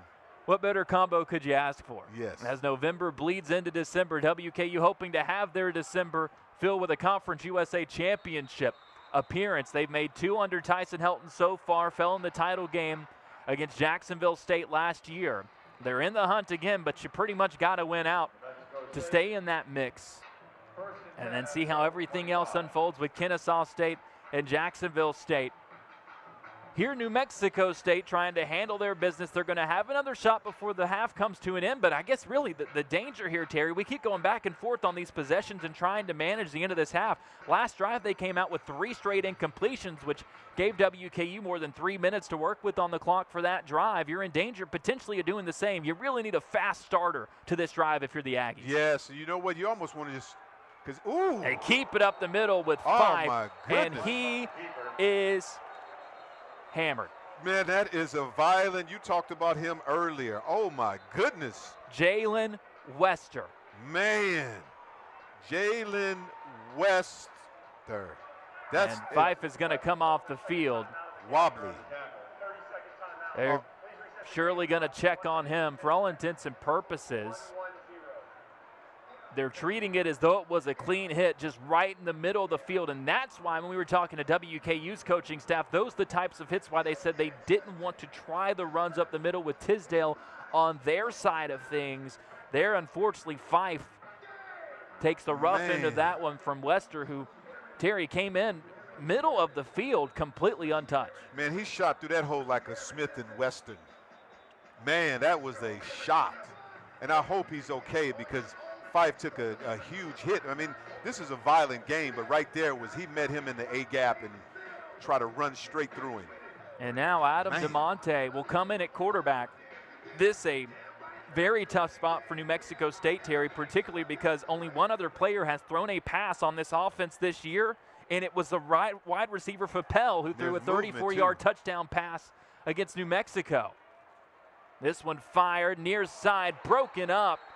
Harris had his hands on it but couldn't reel it in as the pass from Adam DeMonte falls incomplete. The redshirt sophomore, originally from Gilbert, Arizona, transfers in from Arizona. And they try to get it to their big tight end. And now he immediately checks out, Terry. Just to cut you off, Fife right back out there. Ooh, I'm surprised that Fife even know where he's at. I think that was one of those. His helmet didn't come off. I think the officials just said, hey, at least go out there and get checked on. He said, Coach, I'm ready to go. And here, like we mentioned, I don't know. I don't know if he picked his face up. Quickly 3rd and 8 because WKU took a timeout after that quarterback run. Goes to the right side, incomplete. Again, physicality back and forth. No call, and WKU will get it back after the punt with just under a minute remaining in the half. And we talked about that too. So Tyler, what would you call this speed offense at WKU? Is this little red Corvette, or would that be a pretty good deal? The little red Corvette, I think, is the best one that I've heard. Okay. And they should have pretty good field position. Pending the punt from Dean, his 4th of the day. Hutchinson back to return. You don't want to outkick your coverage and give him a chance for a big return.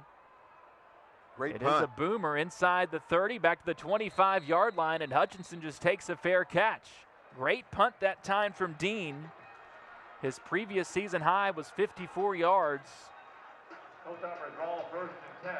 That one swings it down to the WKU 26-yard line, and WKU will take over there with 56 seconds to work with.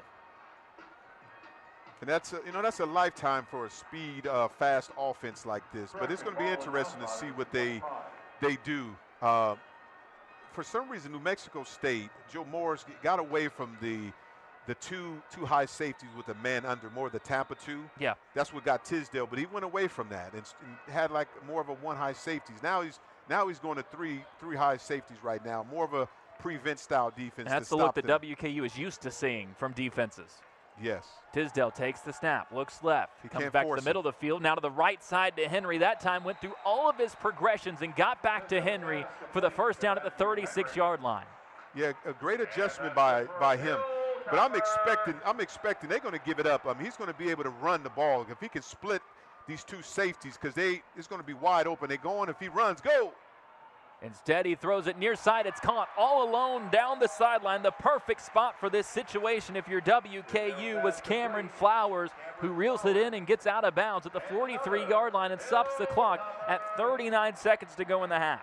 Yeah, Flowers, what a great call by the offensive coordinator. That was a great job by sitting in between that zone and sitting down just waiting.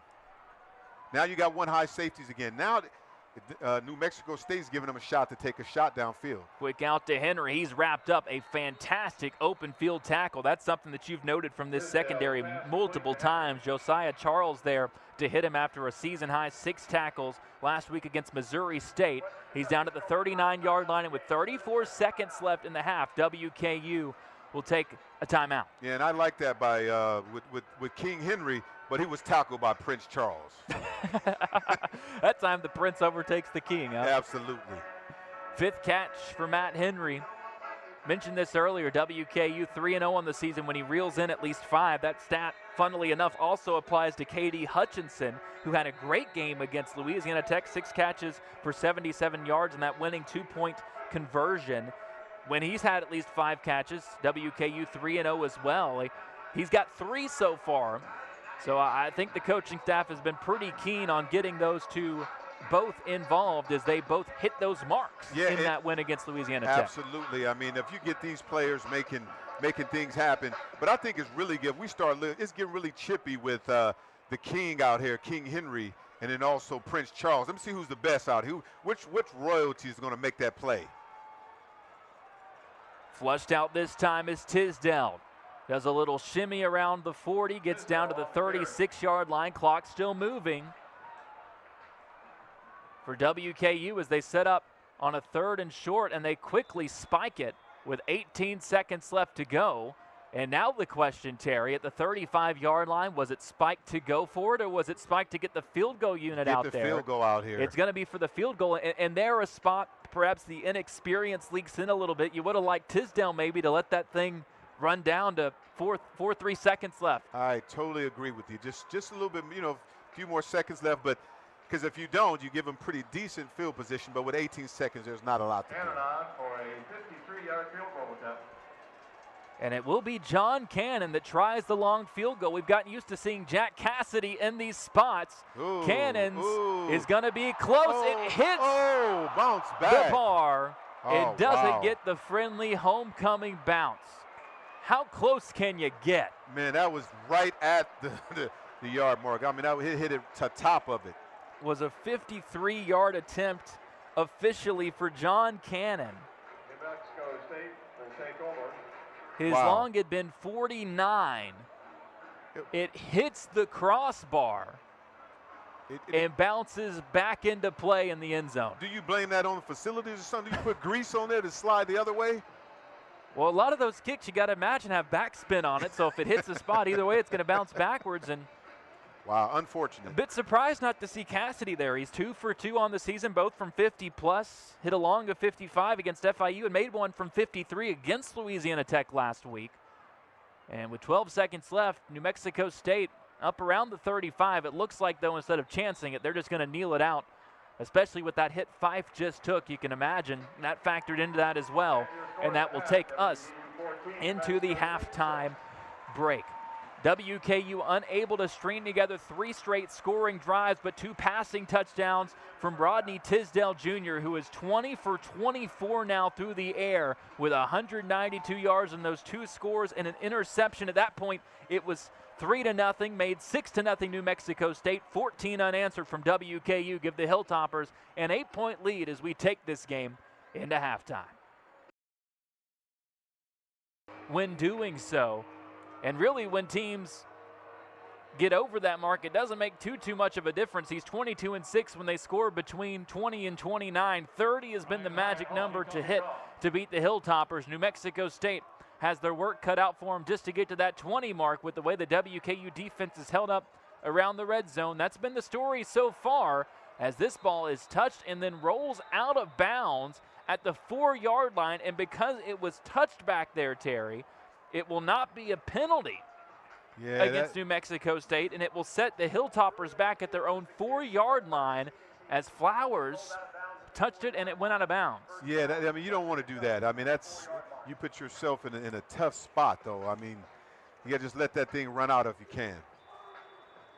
WKU led by the reigning Conference USA Freshman of the Week, Rodney Tisdale, with 192 yards, a couple of touchdowns, and an interception in that first half. He hands it off left side, driving up to the 8-yard line for a gain of 4 is Marvis Parrish, the starting running back for WKU. Just a refresher for your starting lineups brought to you by South Central Bank. The offensive line from left to right for WKU, Jackson Seymour, Nita Jenkins, and Upchurch. Tisdale back there at quarterback. Parrish will rotate between the 3 backs of Wright, Hart, and himself. Matt Henry, Katie Hutchinson, Musa Berry, the starting receivers, and Jackson West in there at tight end, with Noah Myers still out with injury. Tisdale throws the screen right side. Hutchinson has a gap, takes it. He's hit hard and dropped at the 12-yard line.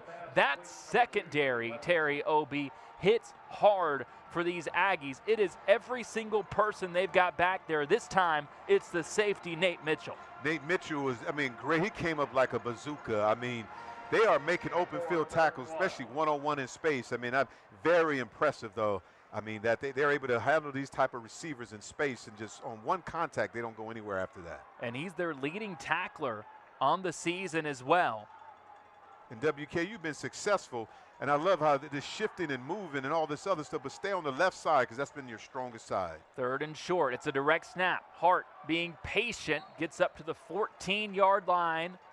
First down, look like it. It should be enough. They do officially signal. I think the official signaled for the first down. Or no, they're going to say that it's just short. He moved his arm forward like it was a first down, but now the ball is spotted. They do have it just short of that 14-yard line, and WKU, normally a spot where Tyson Helton would take the gamble, but inside his own 15, he's going to choose to punt this one away. Just the second punt so far in this ball game for Cole Maynard. Yeah, no, you couldn't do that. But the whole thing, the big thing is with that kickoff return was not good, catching that ball. What a boom kick. Fair catch called for and taken back at the 42-yard line. 45-yard punt for Maynard. His average of just over 49 per punt leads the country. He's had both of his down around the end zone in this game, so he's just had to rush to get him out a bit quicker. And New Mexico State, 2 red zone trips, a couple of field goals. Weren't able to take advantage with touchdowns. Now take back over with Fife in there at quarterback, just 8 for 22 so far for 74 yards. Yeah, and number 5, got him see when he's going to ever get in space. Feeful, they haven't been able to get him the football. He's one-on-one, Donovan Fapel down there on the left side.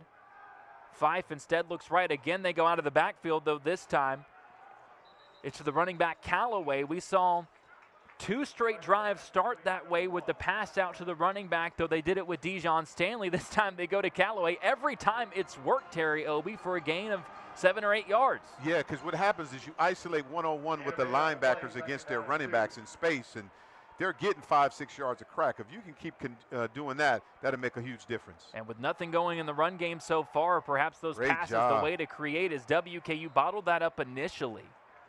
It was a good job by Isaiah Rudis in his first run of the ball game just to get back near the line of scrimmage. Yeah, on that attack, man, that defensive line, everybody was running too. Wester's, that linebacker's really hitting. He is filling that gap. He's responsible for the B gap, and he is smoking through the B gap between the tackle, between that guard and that center. 3rd and 2, ball at the 49-yard line. Ball goes right side. Second effort, hit at the line, and then Ruddison surges forwards past the hit, took a hard one, and then toughed it through to the 46, and that's going to be enough for the first down. Back behind the play, trying to see who was down for New Mexico State. Looked initially like the tight end Unger. Unger, yeah. Ruddison was very physical on that run. At the end of that run, he was very physical, determined to get that first down. Unger hopped back up so quick it was hard to tell he was injured now. He's going to limp off, and that's a big loss for them. They like to bring him in. We've talked so much about what Gavin Harris can do in the passing game, but Unger, with that big 6'4", 245 body, they like to bring him in to block. Was a 4-star originally out of high school from New Jersey, spent 5 years at Stanford, and now a grad transfer for the Aggies.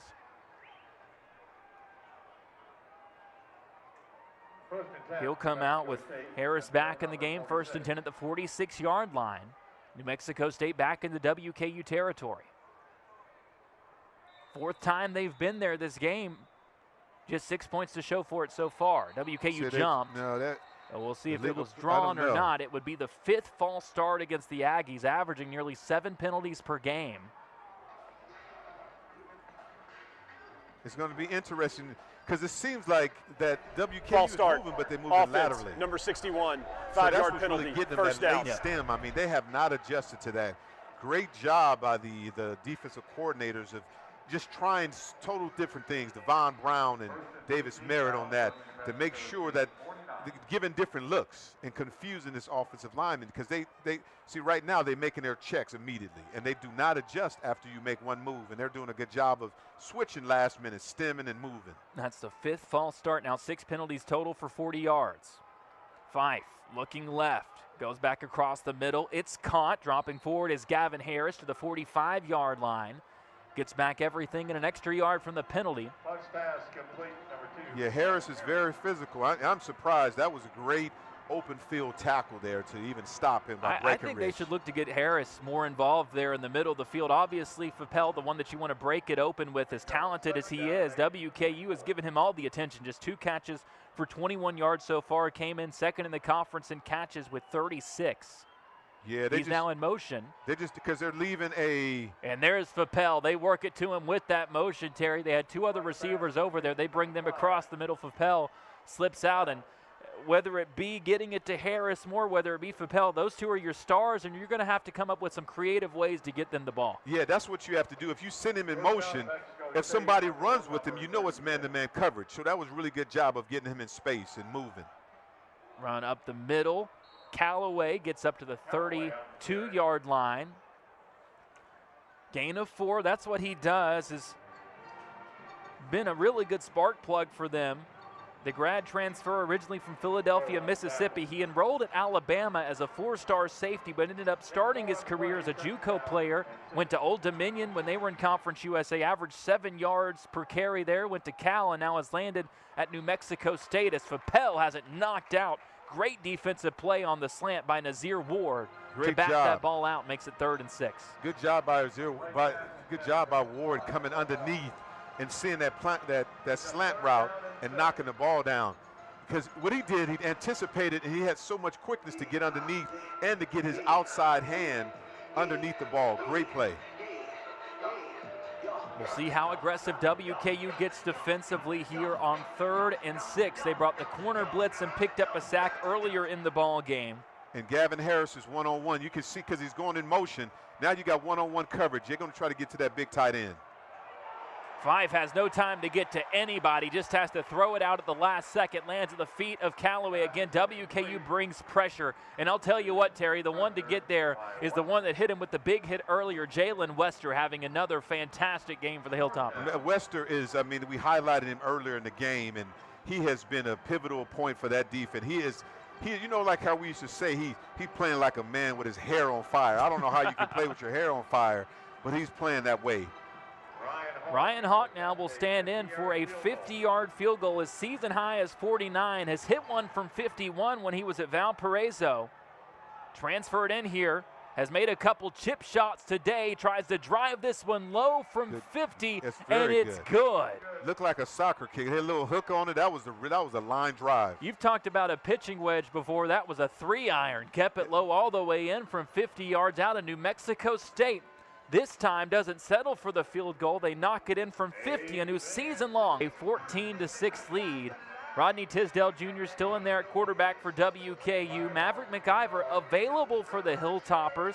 Coach Helton said, I don't really like the term starter, but Rodney Tisdale, he's going to be the first one to run out there on the field, and unless something goes crazy wrong, he's going to be the one to stay out there on the field. And so far, that's been the case as fair catch is called for, which will bring it out to the 25-yard line for WKU. You know, they must see that the returners, because they're not trying to go to the returners at all. Yeah. And they're trying to just drop some balls in there. But Coach Helton very content with that. Yeah, good. You start at the 25, you're fine. So, but I want to see this defense. I mean, the defense of New Mexico State has been doing a pretty good job. Very athletic, but now they're really starting to like stick to a four down front now because of the run game. Tisdale sends Hutchinson in motion, fakes it to him on the sweep, drops it off underneath, unable to bring in the one-handed juggling catch. is the tight end, Lofton Howard. Boy, what a catch that would be for your linebacker turned tight end to reel in. Exactly. I mean, look, he got to get it. He tried to slip out to get there, but he got to get his head around faster. That's one of those for a young quarterback, too, that you teach to take a little bit off of it, float it just a little bit more. Yeah, give him a chance to get underneath the football. Ooh. Run up the middle. Initially goes nowhere, spinning outside just to get a yard was Parrish, and that makes it 3rd and 9. Yeah, but yeah, there's that. That was a great, by that Will linebacker. He came in, Troy came in and met him in the backfield. What a great job by the defense. 2 wide receivers right, 1 to the left. With a tight end over there as well. Yeah, the only way right now, they seem like they're coming with a corner blitz. You're going to have to try to get that ball over the middle in the field. Tisdale looks across the middle, had it there, but it goes through the hands of Howard at the 30. He still would have had to turn and make a play to have a chance at the first down, but WKU gains just a yard, and they'll have to punt it back. Yeah, Howard, I mean, you know what, then he would know, too, Tisdale's that was a little hot on that one. I mean, you got to give him a little time. That's a little bit like, especially again with your young tight end that's flipped over from linebacker, you got to take a little bit of juice off of those. Exactly. Haven't used those gloves for a while. He needs some more stickum on there. I mean, he's been using them in practice. He haven't had them in game. They need to give him a new pair. Maynard's last punt goes 45. This one has the returner wheeling back to the 25. WKU had 2 defenders there, neither able to make the play. Shifty, though. He was, I mean, you talking about he said, you know what, don't block the first pass. I got him made. I can beat the first guy. Great move, great little wiggle. TJ King. That's what TK King can do, man. Super talented. They've only had him for the last 3 games. Has been explosive on offense with 222 yards in those 3 games receiving. Hasn't done anything so far here today, but just one of those guys that you just got to find a way to get the ball in his hands. Originally from Houston. Spent a couple years at Texas Tech, then 1 at Wyoming.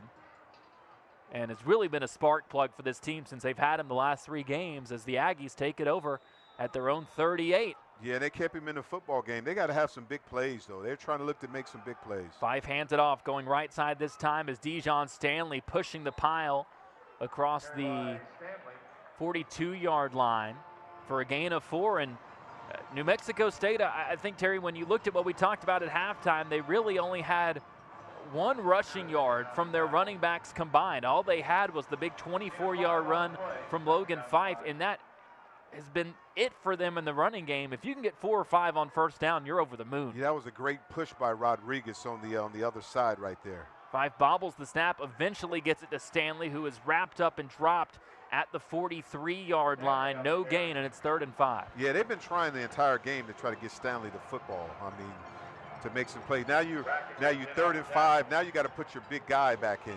Feeful, they try to give him, for some reason, they got to give Capel the ball. They haven't been able to get him the football, your playmaker. WKU is doing a really good job of doing that. But we're in a different situation. Look like cover 0 to me. If somebody's got to win one-on-one, everybody is covered. And we call it the NCAA blitz when you're going to bring everybody. And they drop it back. It was a disguise. Fife, right side. Holloman bringing pressure, just floats it across the middle of the field. It's picked off at the 40, 45, at midfield, trying to get his own guys out of his way, and now chopped down as he takes it into New Mexico State territory. What a game it has been. Yes. Out of the secondary in this one for Averion Cole. Yeah, Cole just got to make sure he get away from his own people. He could have scored. That was a great job of stepping up. He ran into his blockers. That's one of those where you don't quite have the patience that your running backs had. He needed to let that play develop a little bit. And, you know, with knowing Coach Helton, we call this sudden change. After a turnover in practice, even on both sides, they try to make something happen. Cole has been making big hits. He's had a breakup as well in this one. I mean, that confused me. They went from NCAA blitz to cover 0 to cover 1. They were all over the place. Great job here. Now brought by New Mexico State, and Tisdale goes down. Multiple players in the area, but it's Nate Mitchell up and celebrating after the fact as they bring their star safety in to pick up the sack. Yeah, I mean, they came in, and Jamel Thompson was down there too. So there was a couple of people down there trying to make plays. So, I mean, penetrating and getting it done. It's eventually New Mexico State is going to have to come out of this too high safety, because if you don't, you're going to give up the run game, but the middle of the field is open. Tisdale drops off a screen to Hutchinson, 45-40, crossing field. Hutchinson inside the 30, 20, 15, cuts it, and he spins down to the 10. A 39-yard gainer, catch and run for KD out of the cannon, Hutchinson. Yeah, I mean, I like that design, that play call. They ran that what you call the tight end. I mean the running back screen or the H-back screen right into the zone. Great call selection, and KD was trying to take it to the house. Hutchinson ran as fast as he can, trying to get things happen across the field. Now WKU finally gets a trip into the red zone. Tisdale hands it off, bouncing right, now back up the middle of the field, and spinning down to the 6-yard line is Lavelle Wright. Yeah, Lavelle, he didn't want to go left because he's always right. He tried it. That was he's a banger. I mean, Coach talked about how he's like, when he's out there, he's like that, we call him the minivan, right? He's fast, but he'll surprise you at that stoplight, man. He's going to take off really quick. He's got 5 touchdowns. It's tied for 3rd in the conference coming into today. Him and Hart in the backfield. Those two who WKU like using here. Now Wright shifts to the quarterback spot. He gets the direct snap, running left. Hart out there as his lead blocker. Wright barrels his way through. Touchdown, Hilltoppers. Wright goes left and in for 6. Yeah, everybody's talking about Wright going right. He went left that time. Great job by it. So he made it right, got the things together. Very a powerful runner. We talked about it was that minivan at the stoplight, but he went straight through. Great job getting to the outside. Great call selection. Ooh, we got to give him some love on that side to the offensive line. Marshall Jackson kind of just drove him about 3 or 4 yards in the end zone. Great play. Mentioned earlier, that left side is that strong side. With Jackson at tackle and Seymour, the guard, had some help from his fellow running back, George Hart. Extra point up. Flag comes in. It was thrown immediately at the snap. I don't know if a New Mexico State player was lined up offsides. WKU, I think, is going to decline it immediately. And it'll be up and good and make it 21-9 Hilltoppers. As a night that's cool with a potential chance of rain could kick in and really make it tough, Terry. Defense. That penalty is declined. The offside. Oh, they declined. The try is they good. declined it. Oh, gotcha. Could really put a team here with the potential weather coming in really hard to be in a spot where you might have to throw for the rest of this game, as WKU has built this up to a 12-point lead. Yeah, I mean, it's going to be hard. I mean, now you're putting Fife in a bad situation because if you're one-dimensional, it makes it easy for a defense. But again, all night, all day, I mean, these defenses are making adjustments. Right now, I'm seeing the WKU defense is doing like a pro style. We have seen it during the season, but not like this. Not these many changes. All these different variations from 1 to cover 2 to cover 2 to cover 2-man, from cover 0 to cover 1. It's tricking the quarterback. It's making Fife really think, and the offense has to adjust. They're doing a great job of stemming late, and it makes it difficult for a game like this. Cassidy will boot it away. We'll see if he can knock one into the end zone or through it. With 5:41 left in this 3rd quarter, this one is going to come up short and give another opportunity for a return. Across the 20, and WKU handles it extremely well, not giving up a big one. We saw TK King with that big punt return earlier. That time the Hilltoppers able to bottle him up short of the 25-yard line. So despite Tyson Help not getting what he wanted, he at least gets 2 yards of an advantage there as he's down at the 23. Exactly, but you get a couple of headaches too, though. But it's going to be interesting to see what this offense comes out and do. They don't have to get it all back now. Just take your time and get it right. But Robinson one-on-one here, you're going to have a situation that Pfeiffer can possibly, he got to get him in the game. He's got to get that ball out to his playmakers. Looking right, fakes it underneath, looked back at Fappel. He's double covered, is going to chuck it downfield to his tight end, and it's just off the mark as leaking free was Gavin Harris. If that ball was maybe a foot closer, would have had a chance to make a play running and throwing across his body. Not a terrible throw that time from Fife, just off. Yeah, Gavin Harris, I mean, that was unbelievable. He was covered by Dominic Oliver, right?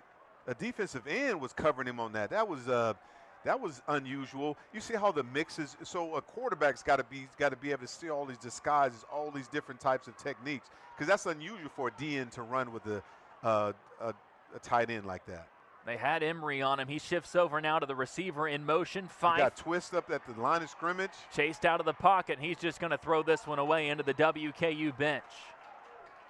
Fife's pass incomplete. This is a Hilltopper defense. We mentioned this earlier. They've struggled with generating pressure. Came in near the bottom of the country last in Conference USA with just 7 sacks. So if they're able to generate pressure with just their defensive front and sit back against these receivers, that turns this into a completely different ball game. They've only got 1 sack so far, Terry, but they've been able to get back there and hit Fife 4 times and force a few throwaways as well. Yeah, they're doing a lot of unconventional stuff now. They're in the halfway prowl, and they come out. Now you got two people down, then you bring an extra blitzer in. 3rd and 10, they try to set it up across the middle. WKU brings the pressure. It's batted down. Wanted to get it to TK King. Not quite a full just straight up mid-screen, but it leaked everybody else downfield and brought him on the drag, but it's batted down at the line of scrimmage. That's something that WKU does extremely well with their defensive front, and it's 4th and 10 with 5:13 left to go in the quarter with New Mexico State facing a punt situation. Yeah, but look at all the twists and turns they're doing. They're mixing the tight end, I mean not the tight, the D ends and the linebackers. It's what we call that twist game in there, and it's hard for a offensive lineman when they make their first calls and they don't adjust. He's going to keep doing that and put them in those tough situations the entire night. Hutchinson fields it at the 41-yard line with the fair catch. And with 5:07 left in the quarter, WKU takes back over with all the momentum and a 21-9 lead over New Mexico State team, struggling to move the ball up and down the field. They're going to need life to get back into it from Bowling Green. Again, try him again, see what happens. Cameron Flowers comes into motion. He's in the slot on the right side. It's a keeper. Getting outside at the 45 up to the 47-yard line is Tisdale. They haven't used him too much as a runner so far in this ball game. Yeah, I'm liking he's starting to make decisions. You know, he's very quickly. I mean, he's starting to see things open. If you see them dropping out in a, cover, drop 8 or whatever, he's getting out there. Because if they look in the pass, now you got 1 high safety. See what he's going to do. To me, though, hey, go for that fade up at the top. You got one-on-one. There's nobody. There's no help. You just one-on-one. See what he gets the ball out. He's looking on that left side. Hutchinson on the out route gets to the stick and swerves out of bounds for the first down. Number 2, Katie Hutchinson. Yeah. Now, man, Katie has so many names. It's Katie Hutchinson, Katie Clutchinson. They throw the ball to him when in the clutch. Katie Clutchinson gets the first down. But here, this is a total shift right here for the defense of New Mexico State. And you got to give them a lot of credit for them to making tackles in space. But playing 2 high safety is going to make you vulnerable for the run game if you continue. Oh, what we got going on? We got a lineman going out. Is that Marshall? You'd think you're going to get a Split screen back. here on this right side. Yes. Instead, they whip it back to the left side. They use the lineman as a distraction. Flowers, he's got the first down across the 35-yard line. They had the lineman out on the right side. All the eyes go there, and then it goes back to the left for the screen to Flowers instead, and he's got 13 yards and a first down. Yeah, Marshall Jackson spread out. That was really good to get everybody looking one way, then you throw Flowers the backside. And they're setting you up to try to get that ball, keep it in the running game. Barreling right side with a hole inside the 20, staying on his feet down near the 10-yard line. That is the Lavelle Wright experience. Yes, left, right, left. He stayed right. Awesome job. You called him a minivan earlier. Like exactly. I said, you can put a lot of people in a minivan, and he can carry a lot of people around. Absolutely. When you stop at that stoplight, hey, it'll surprise you when it takes off. Ran for a touchdown on the last drive. He's in the backfield here to the right hip of Tisdale.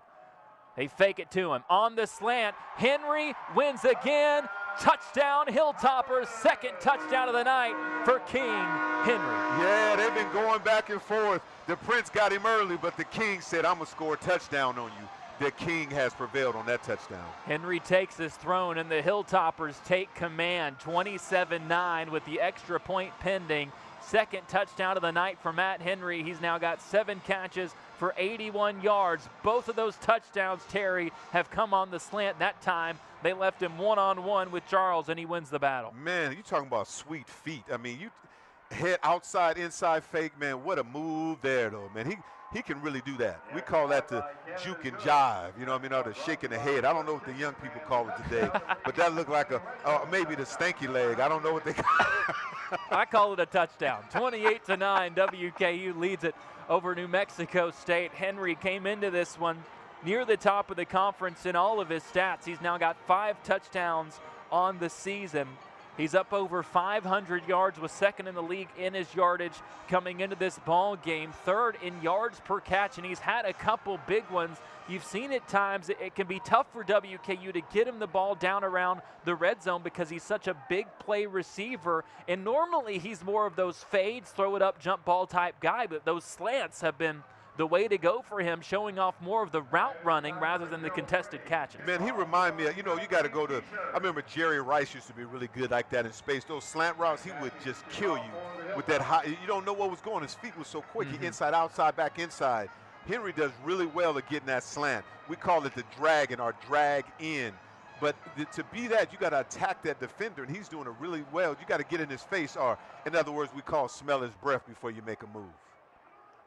That ball into the end zone for a touchback. And New Mexico State and Logan Fife will come back out looking to string together anything offensively here in this second half. Fife now 11 for 31 through the air, 97 yards and an interception. And Fife has to get back in the game. You don't have to really rush it. Just stick with your game plan. But you're going to need to get your top receiver back in the football game. What WKU's doing is a lot of disguise and staying with these 2 high safeties. Now they're going back to a 1 high safety. He just got to recognize it. They're going to keep it on the ground with Callaway trying to bounce it right. Can't get around his lineman and only gets a yard to the 26-yard line. Yeah, I mean that time he got fooled into it. I mean, the WKU defense did a great job of disguising 2 high safeties and rolling down to 1. So that means you have another extra defender down in the hat to make that tackle. New Mexico State gained 25 yards on their first drive of the half to get a field goal. Since then, they've run 7 plays, gained 4 yards, and had an interception that set up WKU now as the Hilltoppers have had back-to-back touchdown drives to extend this lead to 19. Yeah, I'm impressed. I'm impressed with this whole thing tonight. Goes downfield, again, just trying to work it to his tight end, who has been the target for most of the night. Really, the main target in this offense has been Harris.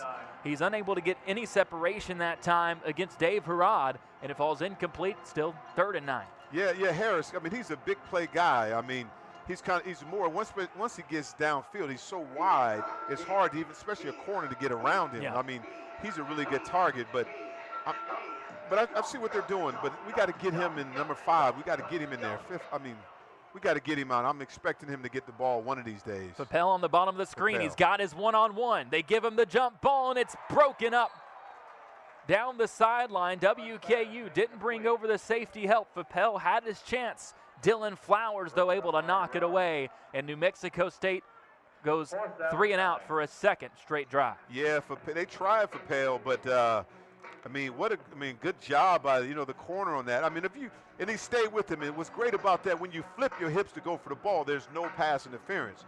Great job getting that done. I mean, excited about the young fella making plays like that in space. 4th breakup of the year for Dylan Flowers. The redshirt senior transferred in after stops at Southern Utah, BYU, and the College of the Canyons. As Hutchinson again will fair catch it. As explosive as he is, realistically, unless there's just a wide open gap, he's going to choose to fair catch that, and the Hilltoppers get it again with good field position at their own 41-yard line. Back-to-back touchdown drives now, and Rodney Tisdale working on another bid for Conference USA Freshman of the Week. He's 25 for 32, 263 yards, and a new career high with his 3 touchdowns. But I'm really impressed with Flowers. So flipping those hips, I mean, he's young to me, but he's an older guy. But that was a great play, getting it down, and I'm gonna see what's gonna happen. Is it tis the season now? But now you got to be able to run the football now with these 3 high safeties. They're gonna throw it out to Hutchinson off the play action. Tried to keep it upfield, and again, you just see a strong tackle coming up out of the secondary as Hutchinson unable to get up any further as he's met that time by Nick Session. Those 2 safeties, man, between Sessions and Mitchell, they run into you, they're usually going to make the play. They come out and make plays. But what I like, even with K.D. Hutchinson, made a great job with catching the ball with one hand. But now, if you get that ball in the middle's going to be open. Go run now. Go run. Tisdale's going to run to his left, was able to recognize that one was busted up, got out to the 46-yard line of New Mexico State. It looked like for a moment he was confused by what was going on back there, and then settled in, found the gap that you saw, and was able to take it into New Mexico State territory. He was like, oh, man, I can run. Nobody's covering me. Rain has started to come down here in Bowling Green, and still WKU continues to operate with this open set as Tisdale takes the snap, looks left, doesn't take the screen, instead goes across the middle. It's deflected, was trying to get it to his tight end that time in West. But it was batted down and falls incomplete. It's a great job of how what they're doing is the WKU offense is really adjusting. They spread out wide. And if the safety is going to play cover 2, they're going to make sure they're wide enough to where you can get the ball in the middle of the field. Great play that time by Torrey Geathers, who leads this team with his 9 tackles as well, with a tackle for loss in this ball game. Run goes left side with the freshman Parrish. Gets up between the 42 and the 43-yard line. And the left side of that line is making plays with Marshall Jackson and Lawrence Seymour. WKU with just 20 seconds left to go in the quarter. We'll see if they go ahead and run the play. They don't have to with the play clock. Yeah, I think they're going to, you know what, you almost want to run the play because they're really not getting a one high safety. You got one-on-one right now. I wonder if they're going to change after this. Instead, they're going to run this out into the fourth quarter, and into that fourth quarter, they will take a 28-9 lead over New Mexico State. 2 more touchdowns added on here in the quarter for the Hilltoppers. First up, the rushing touchdown from Lavelle Wright, and then the second receiving touchdown of the day for Matthew Henry. WKU looking to move to 5-1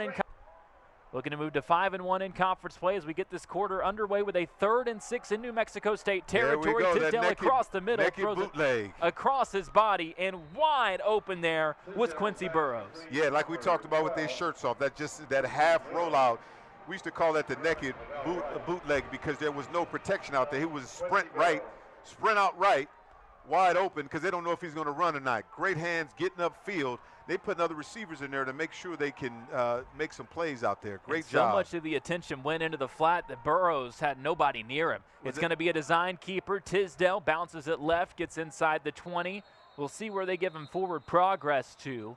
For the most part, New Mexico State has done a really good job of bottling up any of those either designed run plays for Tisdale or any of the read options they've given him. Yeah, Tisdale, you're gonna need him later. You know, with that design play, they penetrated. Great job out of that defensive line by New Mexico State on there. You got a couple of guys, some headhunters that's making some plays out there. Especially Gabe Peterson has been a lightning bolt this entire game. 2nd and 7. Flowers comes into motion left to right. It's a handoff left side. Parrish driving down near the 15-yard line. Think they're going to mark him at the 16 for a gain of 3. It'll be 3rd and 4 for WKU there. Yeah, Parrish is trying to get to the promised land. He's trying to get to the end zone. Now they got a wholesale of different receivers in here now. They've got 2 lined out to the right now. One on the left side is Musa Berry, bunched up near the line, close to his tight end, and Henry's out there. I love that sprint out, that half sprint out. We'll see if they go to Henry. He runs the slant, now comes across the middle of the field. Instead, it's popped out to the flat right, hit hard. Fantastic open field tackle near the first down marker. The person holding that marker has picked it up as though they're going to move and give them the first down, and now they do, and officially WKU picks up the first down as Wright had just enough when the hit came through, despite the great job bringing him down in the open field by Armenhell. Not enough to move, or not enough to keep WKU from moving the chains. And now you got your big number 9 in here, your running back 9, Hart. He runs with a lot of heart. You know, 3 set tight ends. You got 2 tight ends with, it looked like 12 personnel, and they're just going to try to run the football. Ooh. It's play action. Tisdale flushed out to his right. He's going to keep it and trot out of bounds inside the 10-yard line. They'll spot him right there at the 10, gain of a couple. WKU can still get another first down at the 2. Yeah, but what I'm impressed with tonight, you know, Fife on New Mexico State hasn't been making those decisions like that to run, but Tisdale is really starting to get his groove. I mean, because this is his season. Tis the season for him to start making plays. And this is look like that other set where they're going to go back to that. Where they're going to go back to that hybrid where you switch over to get it to the running backs. We'll see if they run either the Wildcat or the right cat if they move him in. Instead, they snap it to Tisdale. He's wide open too on the right. left. Goes across the middle. It's caught. Now chopped down at the 6-yard line is Barry. He hopped up thinking the knee might not have touched, but they say he was down there at the 6-yard line. Gain of 4, 3rd and 2 there. Again, WKU can still get another first down. And now maybe, Terry, where we see a power run. They bring right out, though. Just Hart will be in the backfield to the right side of his quarterback, Tisdale. We'll see if they go to that strong side of the line on the left. Yes. I mean, really, you spread them out and you just go ahead and run the football. I mean, this is the fourth quarter, and you got a chance to make a statement or sprint him out or go. He needs to run. Fires one back into the end zone. It's juggled. Was it then caught? It was. The circus catch made in the back of the end zone. The first Hilltopper touchdown for Jackson West. Wow. I mean, great job. I mean, he is doing a great job. He's not going east and west. He went north and south, down the middle on a slant, catch the ball again over the middle of the ball. Great design, great look at it. And then he did the Frankenstein monster at the end. Did a little thriller for Halloween, little thriller for Halloween without Michael Jackson. What a journey it's been for West. 4 seasons spent at Florida State, lands at WKU, was a backup, really a third stringer on that depth chart, forced in after a couple of injuries ahead of him, had 3 catches last week and then catches a touchdown today for the Hilltoppers, who now lead at 35-9 after the extra point from Cannon is through. It's been all WKU in the second half, but it's the times like this where you got to try to piece something together as New Mexico State is looking at their 5th loss of the year and really needing to string together a great end of the season to try to have a bowl bid. Exactly. So you just got to have a positive drive here. But right now, with these, the Toppers are really just running around and just excited about every play right now. But 35-9 is difficult to get back in a game like this when they're playing deep right here. WKU jumped. It's a free jump ball. They go to Fapel, incomplete down the right side. It'll be 5 yards anyways, as the Hilltoppers that time did jump. Yeah, that was them. Defense, number 15, 5-yard penalty, 2nd down. They're moving so quick, we don't know. I mean, it was Owens down the right side. You are right. Fapel was over on the left. I think I kind of naturally figured that if you got a free jump ball, you throw it up to Fapel, but they do take the shot with the redshirt senior Owens. 2nd and 2 for the Aggies. Had a great start to the season, but no catches since September. Couldn't get in the mix there. But it's now 2nd and 2 after the offside. It'd be good with trickery. There we finally get numbers, get him in the game. TK King gets it on the pitch, but he is shoved down well in the backfield. WKU had that snuffed out from the jump. Again, a flag is down, though, from very early in the play. It was Anthony Brackenridge who showed off the speed there at linebacker to chase him down. He also played wide receiver in high school and flashed it a bit there, but again, WKU jumped. 5-yard penalty. Or at least they'll say they lined up in the neutral zone, to put it kindly this time. I think it was another straight-up jump. And now with back-to-back offsides, it's a free first down. Yeah, I mean, you got a lot of other guys. You got a lot of guys mixing in here playing. So because at this time of the game, you want to get a lot of film coverage on a lot of players, and they're running around. I see Eric out there, D. Lyman out there, number 99, is making some great plays out there. He's trying to bring as much energy as he can. Fife directing traffic, scanning. Now goes to the right side. It's incomplete, but a flag comes in from the secondary. That normally in the spot of a defensive holding or some kind of contact penalty. Yeah, it looked like Dylan Flowers was holding. Maybe. I'm not sure who they're looking at. Mentioned New Mexico State has to have, as they do get the holding call in. Number 3, Brackenridge. So Brackenridge was the one that had made the great play before they got wiped out by the offsides, and then he commits the hold. But I mentioned they got to have a great rest of the season, and realistically, with Tennessee still left on the schedule, a road trip to Knoxville, looking ahead at 3-5. Kennesaw State, the other team before that Tennessee game, and then UTEP and MTSU. That Kennesaw State game is looking like the deciding factor for bowl eligibility. So again, really just want to take what you can from this one to go into that game with some momentum. Fife steps up into the pocket, throws it up. Jump ball. Is it caught? No, it's knocked out. As back there to make the play, one-on-one against King. Jalen Emery? Was it Emery? I think it was, out of the slot, as Emery stayed with him the entire way. Gave his guy King a shot, but Emery went up, and that wasn't just a deflection. He knocked it out on the way down. Exactly. And what's great about it, he pulled his hands away from him, and great defense right there. I mean, everybody's getting the opportunity to play, and when you get your opportunity, you're trying to do that. It looked like a whole new wholesale for the defense right now. I mean, WKU has switched out, and it'd be good to see New Mexico State comes with something, have something positive. They throw it over on that quick out to the running back, Stanley. Flag comes in again. Two of them down on that far side. One had come in earlier than one later in the play. We'll see if they're both for the same call or different. Yeah, literally getting sloppy with the rain. I mean, there's a lot of things that are happening right there. Everybody's, because when you get a chance to play, everybody's excited to make something happen. Yeah. We'll see what the call is or if there are multiple as the officials continue to discuss. Holding, offense, 10-yard penalty, second down. So now New Mexico State commits another penalty.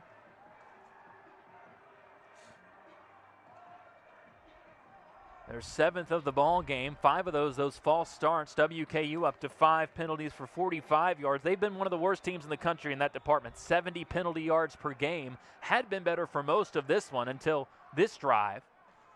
And with a couple of offsides and a defensive holding. And WKU is giving them a taste of their medicines with just 3 high safeties. That ball nearly picked off. Fife fired it over, and never looking back at it was Malone Bradford. Wow. You got to make that. That was right in his hands in the bread basket. You got to make that catch.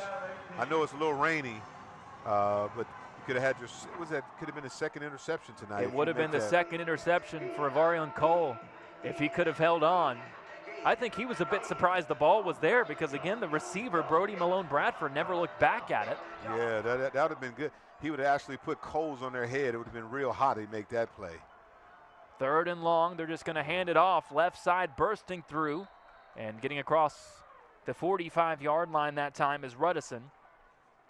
And New Mexico State on 4th and long. And Ruddison is a physical back there. He runs very hard. He reminds me with the big, thick legs. He kind of reminds me of that Earl Campbell back in the days. He's very physical, man, and it's hard to wrap around that kid. He can really run that rock. On 4th and 12, New Mexico State still has the offense out there. Why not? Trailing at 35-9 in this one. Yeah, you have to. Now they look like they're locking it up, too. Look like he's switching it up. You got that safety in the hole. Great coverage on that. Fife goes across the middle, incomplete. Receiver asking for the flag. Not going to get it. And again, there in coverage is Cole. What a game he has had with the interception. Could have had 2. And there forces the incompletion to put the nail in the coffin. 8:59 left to go from Bowling Green. WKU leading it 35-9 as they'll take over after the New Mexico State turnover on downs.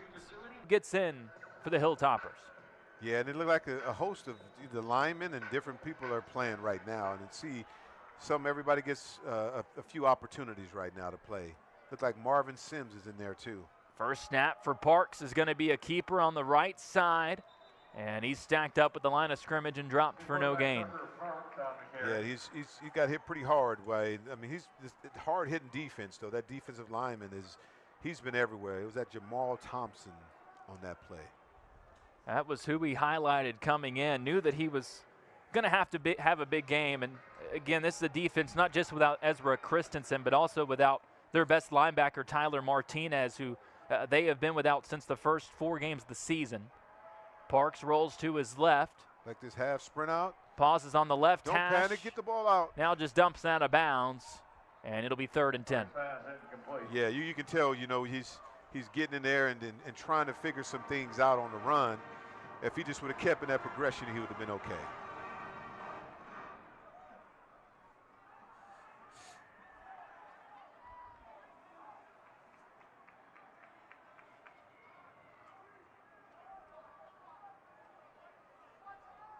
So with 8:17 left, clock frozen for a 3rd and 10 for WKU. Ball at the 45-yard line of New Mexico State. 2 wide receivers right, 1 left. Now the running back shifts to the right hip. Parks gets the snap. Looking right, flushed out, hit, and just has to throw it away down the right side as the pressure comes in from the Aggies. Yeah, that was a good sequence by the Aggies on that. Understanding what's going on, and they just confused Parker a little bit. He just got to make that decision earlier. But if you win on the inside, great job on that by Torrey.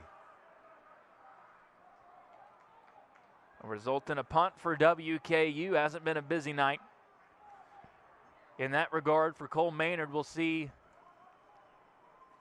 if he can pin one inside the 20 here. See what kind of iron he's going to use here. It looked like more of a pitching wedge. That one a bit of a wedge, and the fair catch called for inside the 10. 11th time he's downed one inside the 20 this season, and New Mexico State will take over close to their own goal line. And again, 5-1 leading the charge back out there on the field. Just 11 for 35 so far with his 97 yards and an interception. But he's been through some tough hits. And really, this WKU defense, Terry, I don't know if any of us saw this performance coming. Under 150 total yards so far for New Mexico State. Yeah, they gave him all that they could handle tonight.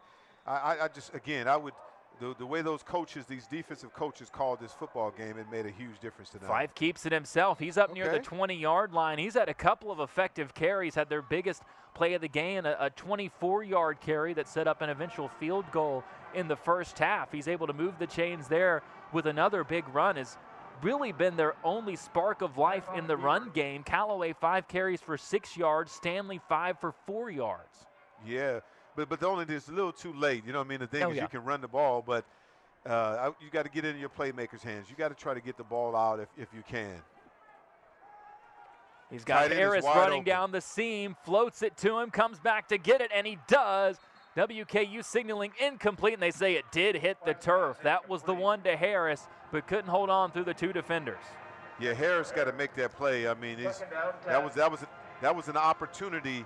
If you run in what we used to call the alley route, but split the safeties, he was there. He just got to use his body and slow down and block him outside. But great recovery by the defense. Those safeties we call skinnies. They look skinny, but they come hard. It's a good job by Ali to come up from behind and get a hit on here. We see a run down the right side. Another good one from Ruddison. He's run it solid here in this final quarter, just short of the 30-yard line he goes.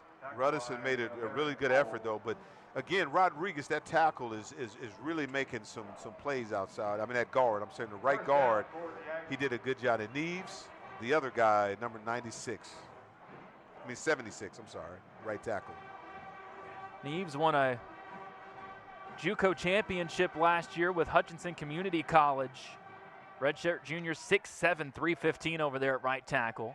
Fife steps up. He's going to run it across the 35. Now cuts outside, gets to the 41-yard line. Needed the 40 for the first down. So New Mexico State piecing something solid together here late in the ball game. Yeah, I mean, that's what you want to do. You just want to leave the game with something positive and put something on tape or video that the coaches can look at. It's something that we can build on. Yeah. I mean, again, your season is on the line next week against Kennesaw State. You've got to build into that ball game if you're the Aggies. Absolutely, and if you just continue to stay positive and just try to methodically go down the field and make something happen. Get into your big tight end's hand. Over on the left side, wide open is TK King, perhaps their most explosive player, bottled up at the 45-yard line. Great open field tackle to keep that from turning into something bigger. Man, we got so many kings out here. All these countries, you got TK King, King Henry, so all these kings and princes out here, Prince Charles, all this royalty out here. They're making a lot of plays with all this speed. Handoff goes up the middle to the 48-yard line. 3rd and short upcoming after another carry for Ruddison. He's got 6 now for 27 in the ball game. Man, he's a bruiser. I'm surprised they didn't have him, using him a little bit more. He's physical out there. 5'11", 220, the redshirt junior from El Paso. Ball goes to the right side, and it's caught by King. He's got the first down to the 46 of WKU. And that is the first, well, it's just the second catch of the ball game for the explosive TK King, who again came in over 200 yards over the last 3 games. Wasn't really involved in their game against Missouri State either, as WKU is going to pick up a sack. The Big Mac sack. That's awesome, man. One sack by Hilltopper number 9. Dominique Oliver, who we have seen all over the place in this game, has dropped back into coverage, has had to sprint outside to help stop the run, and that time picks up the sack for a WKU team that had had just 2 sacks in their last 6 games. Coming into this one, they've racked up a couple here against the Aggies. Great sack with the Oliver twist on that one. Inside, he went inside that tackle and made another nice play. 5 looking right. They had the trips that way. Has a man down the sideline, but it's incomplete. Just stretched that one too far towards the sideline as he was trying to connect with Graves. Yeah, Graves was in that gray area. I mean, he was wide open. He did a great job getting there. Fights just got to step up and throw an accurate pass on that one. He just got to step up better and step up in the pocket because he had room. He was wide open if he settled his feet. There's no one there. That's one, too. You tell your guy, just throw it to the space where he'll have a chance at it. And like 3rd and 20, I mean, all you have to do is, I mean, these safeties going to sit back. They're going to have another opportunity. They ran it last time on 3rd and long, and they run it again here as being flipped over to the 48-yard line and back into WKU territory is Ruddison, who's gotten a lot of good running here in this final quarter. Yeah, that was a great tackle by, was that Machiavelli, the poet, right? Great job making that tackle by WKU, but again, the running back is, Radisson he can really run. He's very physical.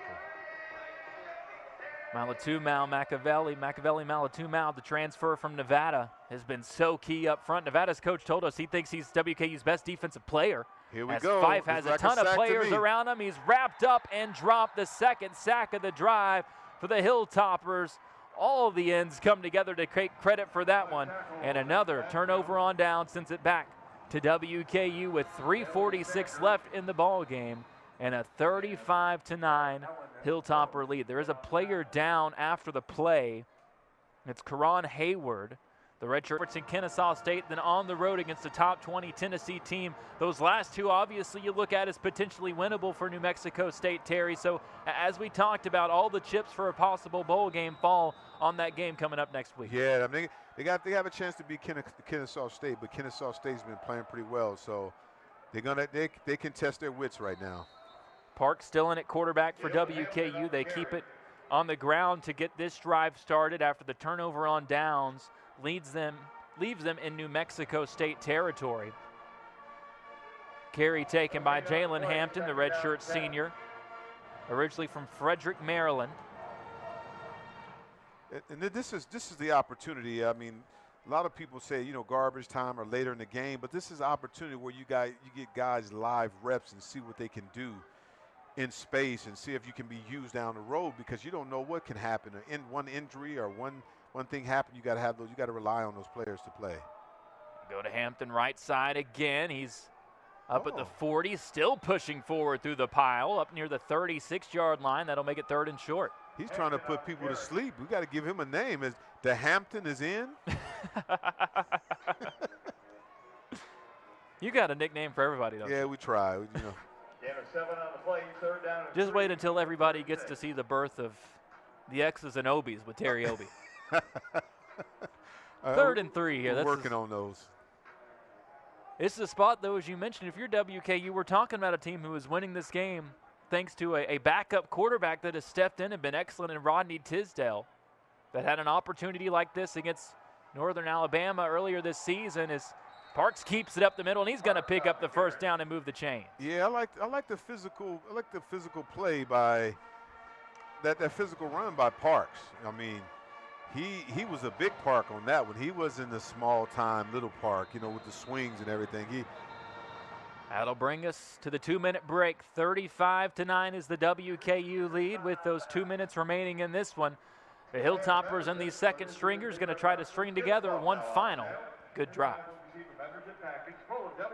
Perhaps the final set of downs of this one for WKU as they wrap up a homecoming win, leading New Mexico State 35-9. As we look at the schedule ahead for the Hilltoppers, everything building towards that game at Jacksonville State. The reigning conference champions, WKU, was able to earn their spot in the conference championship last year by beating Jacksonville State, then lost that title game against the Gamecocks as well. The Hilltoppers going to be at a very similar spot, Terry. Everything figures to be lined up to where if they take care of business against MTSU after the bye, that Jacksonville State game is going to determine at least one of the teams in the conference title game. Yeah, and they get a chance to see us again. Come back and join us. Don't change that dial. Come back to Middle Tennessee and check us out on ESPN+. It'll be myself and Terry with you once again here for another Conference USA game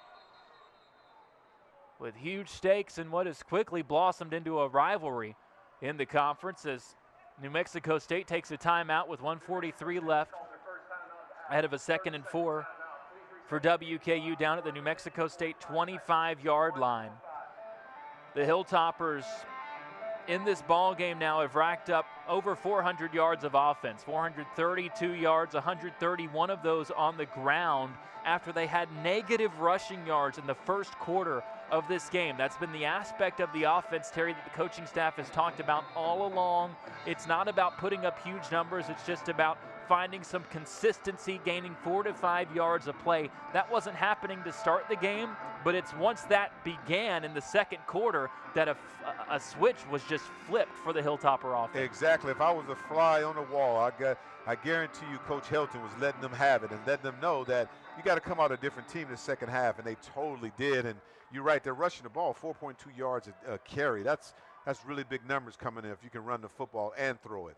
That sets up the play-action game and opens so much up in the passing game overall for WKU as Hampton is tripped up at the 25-yard line, and New Mexico State will take one more timeout as well. They're forcing this issue, and I guess Coach Tony Sanchez, he's not laying down on this ball game. He's an old school guy. He's been around for a long time. He earned his licks, was a high school coach, very successful at Bishop Gorman, mentioned it earlier. That's one of the premier high schools in the country down around that area in Las Vegas. And he went 85-5 from 2009 to 2014. And then also, too, though, I mean, he's a gambling man, too, from Las Vegas.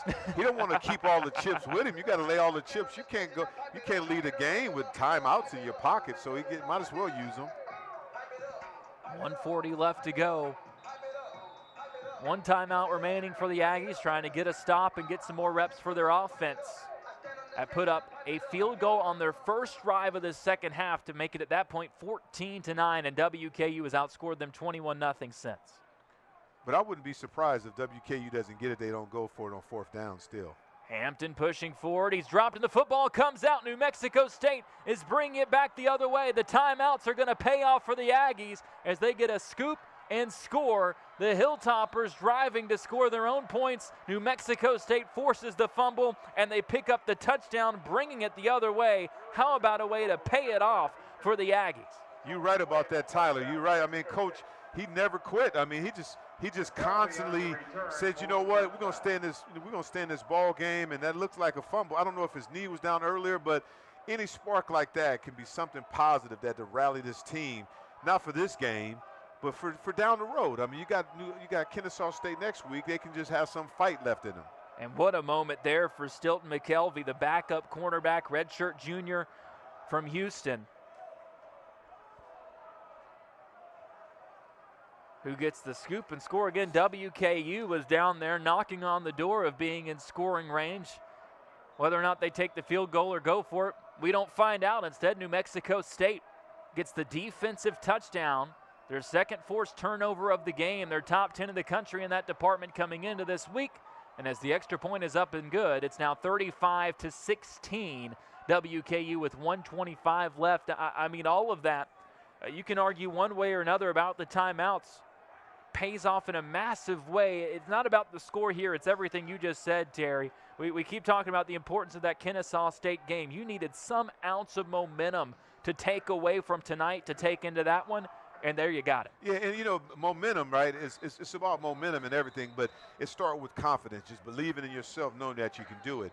I mean, you're getting beat really bad, you know, 35-9, and then all of a sudden you can make plays. You can just look at the video and say, we never quit. We got this chance. We're a second half team. When we play Kennesaw State, just play like that. And they can think about it. They'll know something when they take that plane ride home and or they get on the bus that they know that they didn't quit and they gave it all they can at the end. So now the Aggies will boot it away to WKU. With 1:25 remaining, we'll see if, in the spirit of what they've been doing, if they try to pull something here. The last few kicks have just been those short ones that the Hilltoppers have opted to take the fair catch. Looked like an onside kick because you got your hands team out here with WKU. That's exactly what it looks like, that bottom side of the screen. They've got the hands team lined up. We'll see if the Aggies can pull it off. Nevada tried an onside kick against WKU, and Matt Henry returned it for a touchdown. Yeah, I mean, let's see what's going to happen. I mean, this could even spark him and give him more life. I mean, it's just would just, oh. Kicks it. It's still alive. Did it get far enough before the hands were on it? It doesn't matter, as Matthew Henry comes in and claims it for WKU. Yeah, he almost had another scoop and score if he would have took a better bounce. New Mexico State had the first chance at it, and based on the fact there's no flag, it got far enough to where it would have been a legal recovery. Yeah, it was the perfect kick, but ultimately it's Henry that comes up with it there for WKU. Yeah, and you know, especially slippery out there. That's sometimes it changes. Would you see a jersey change right there? Saw a football. Hilltoppers ball 1st and 10 at the. I think you can run the clock out here, can't you? Only one timeout left for New Mexico State. Even if they tried to use it, the Hilltoppers are going to have the chance to run this one out and lock up victory number 7 on the season. The knee is taken. What a moment for the redshirt freshman Tucker Parks, who gets to come in and close this one out, making his first plays as a Hilltopper quarterback behind the backup turned first man on the field, as Tyson Helton coined it. Rodney Tisdale Jr., 30 for 38 through the air, 301 yards, 4 touchdowns, the interception early, and then turned into a completely different player, and this turned into a completely different offense after that interception. Absolutely, and he made decisive runs and made great decisions later on down the road. He just got caught up in New Mexico State went away from that. It looked like they played 2-man on that play and kind of confusing, but they went away from that, and Tisdale had a great game, and they had a great game plan after on the second half. On the New Mexico State side, another fantastic game for linebacker Torrey Geathers. He ties his career-high 13 tackles that he just set against Missouri State in the last time out. A short-handed defense without their best linebacker in Martinez. Today without their best defensive lineman in Ezra Christensen, perhaps the best chaos enforcer in the entire conference. Cannot contain this WKU offense. They did it for a quarter, and perhaps you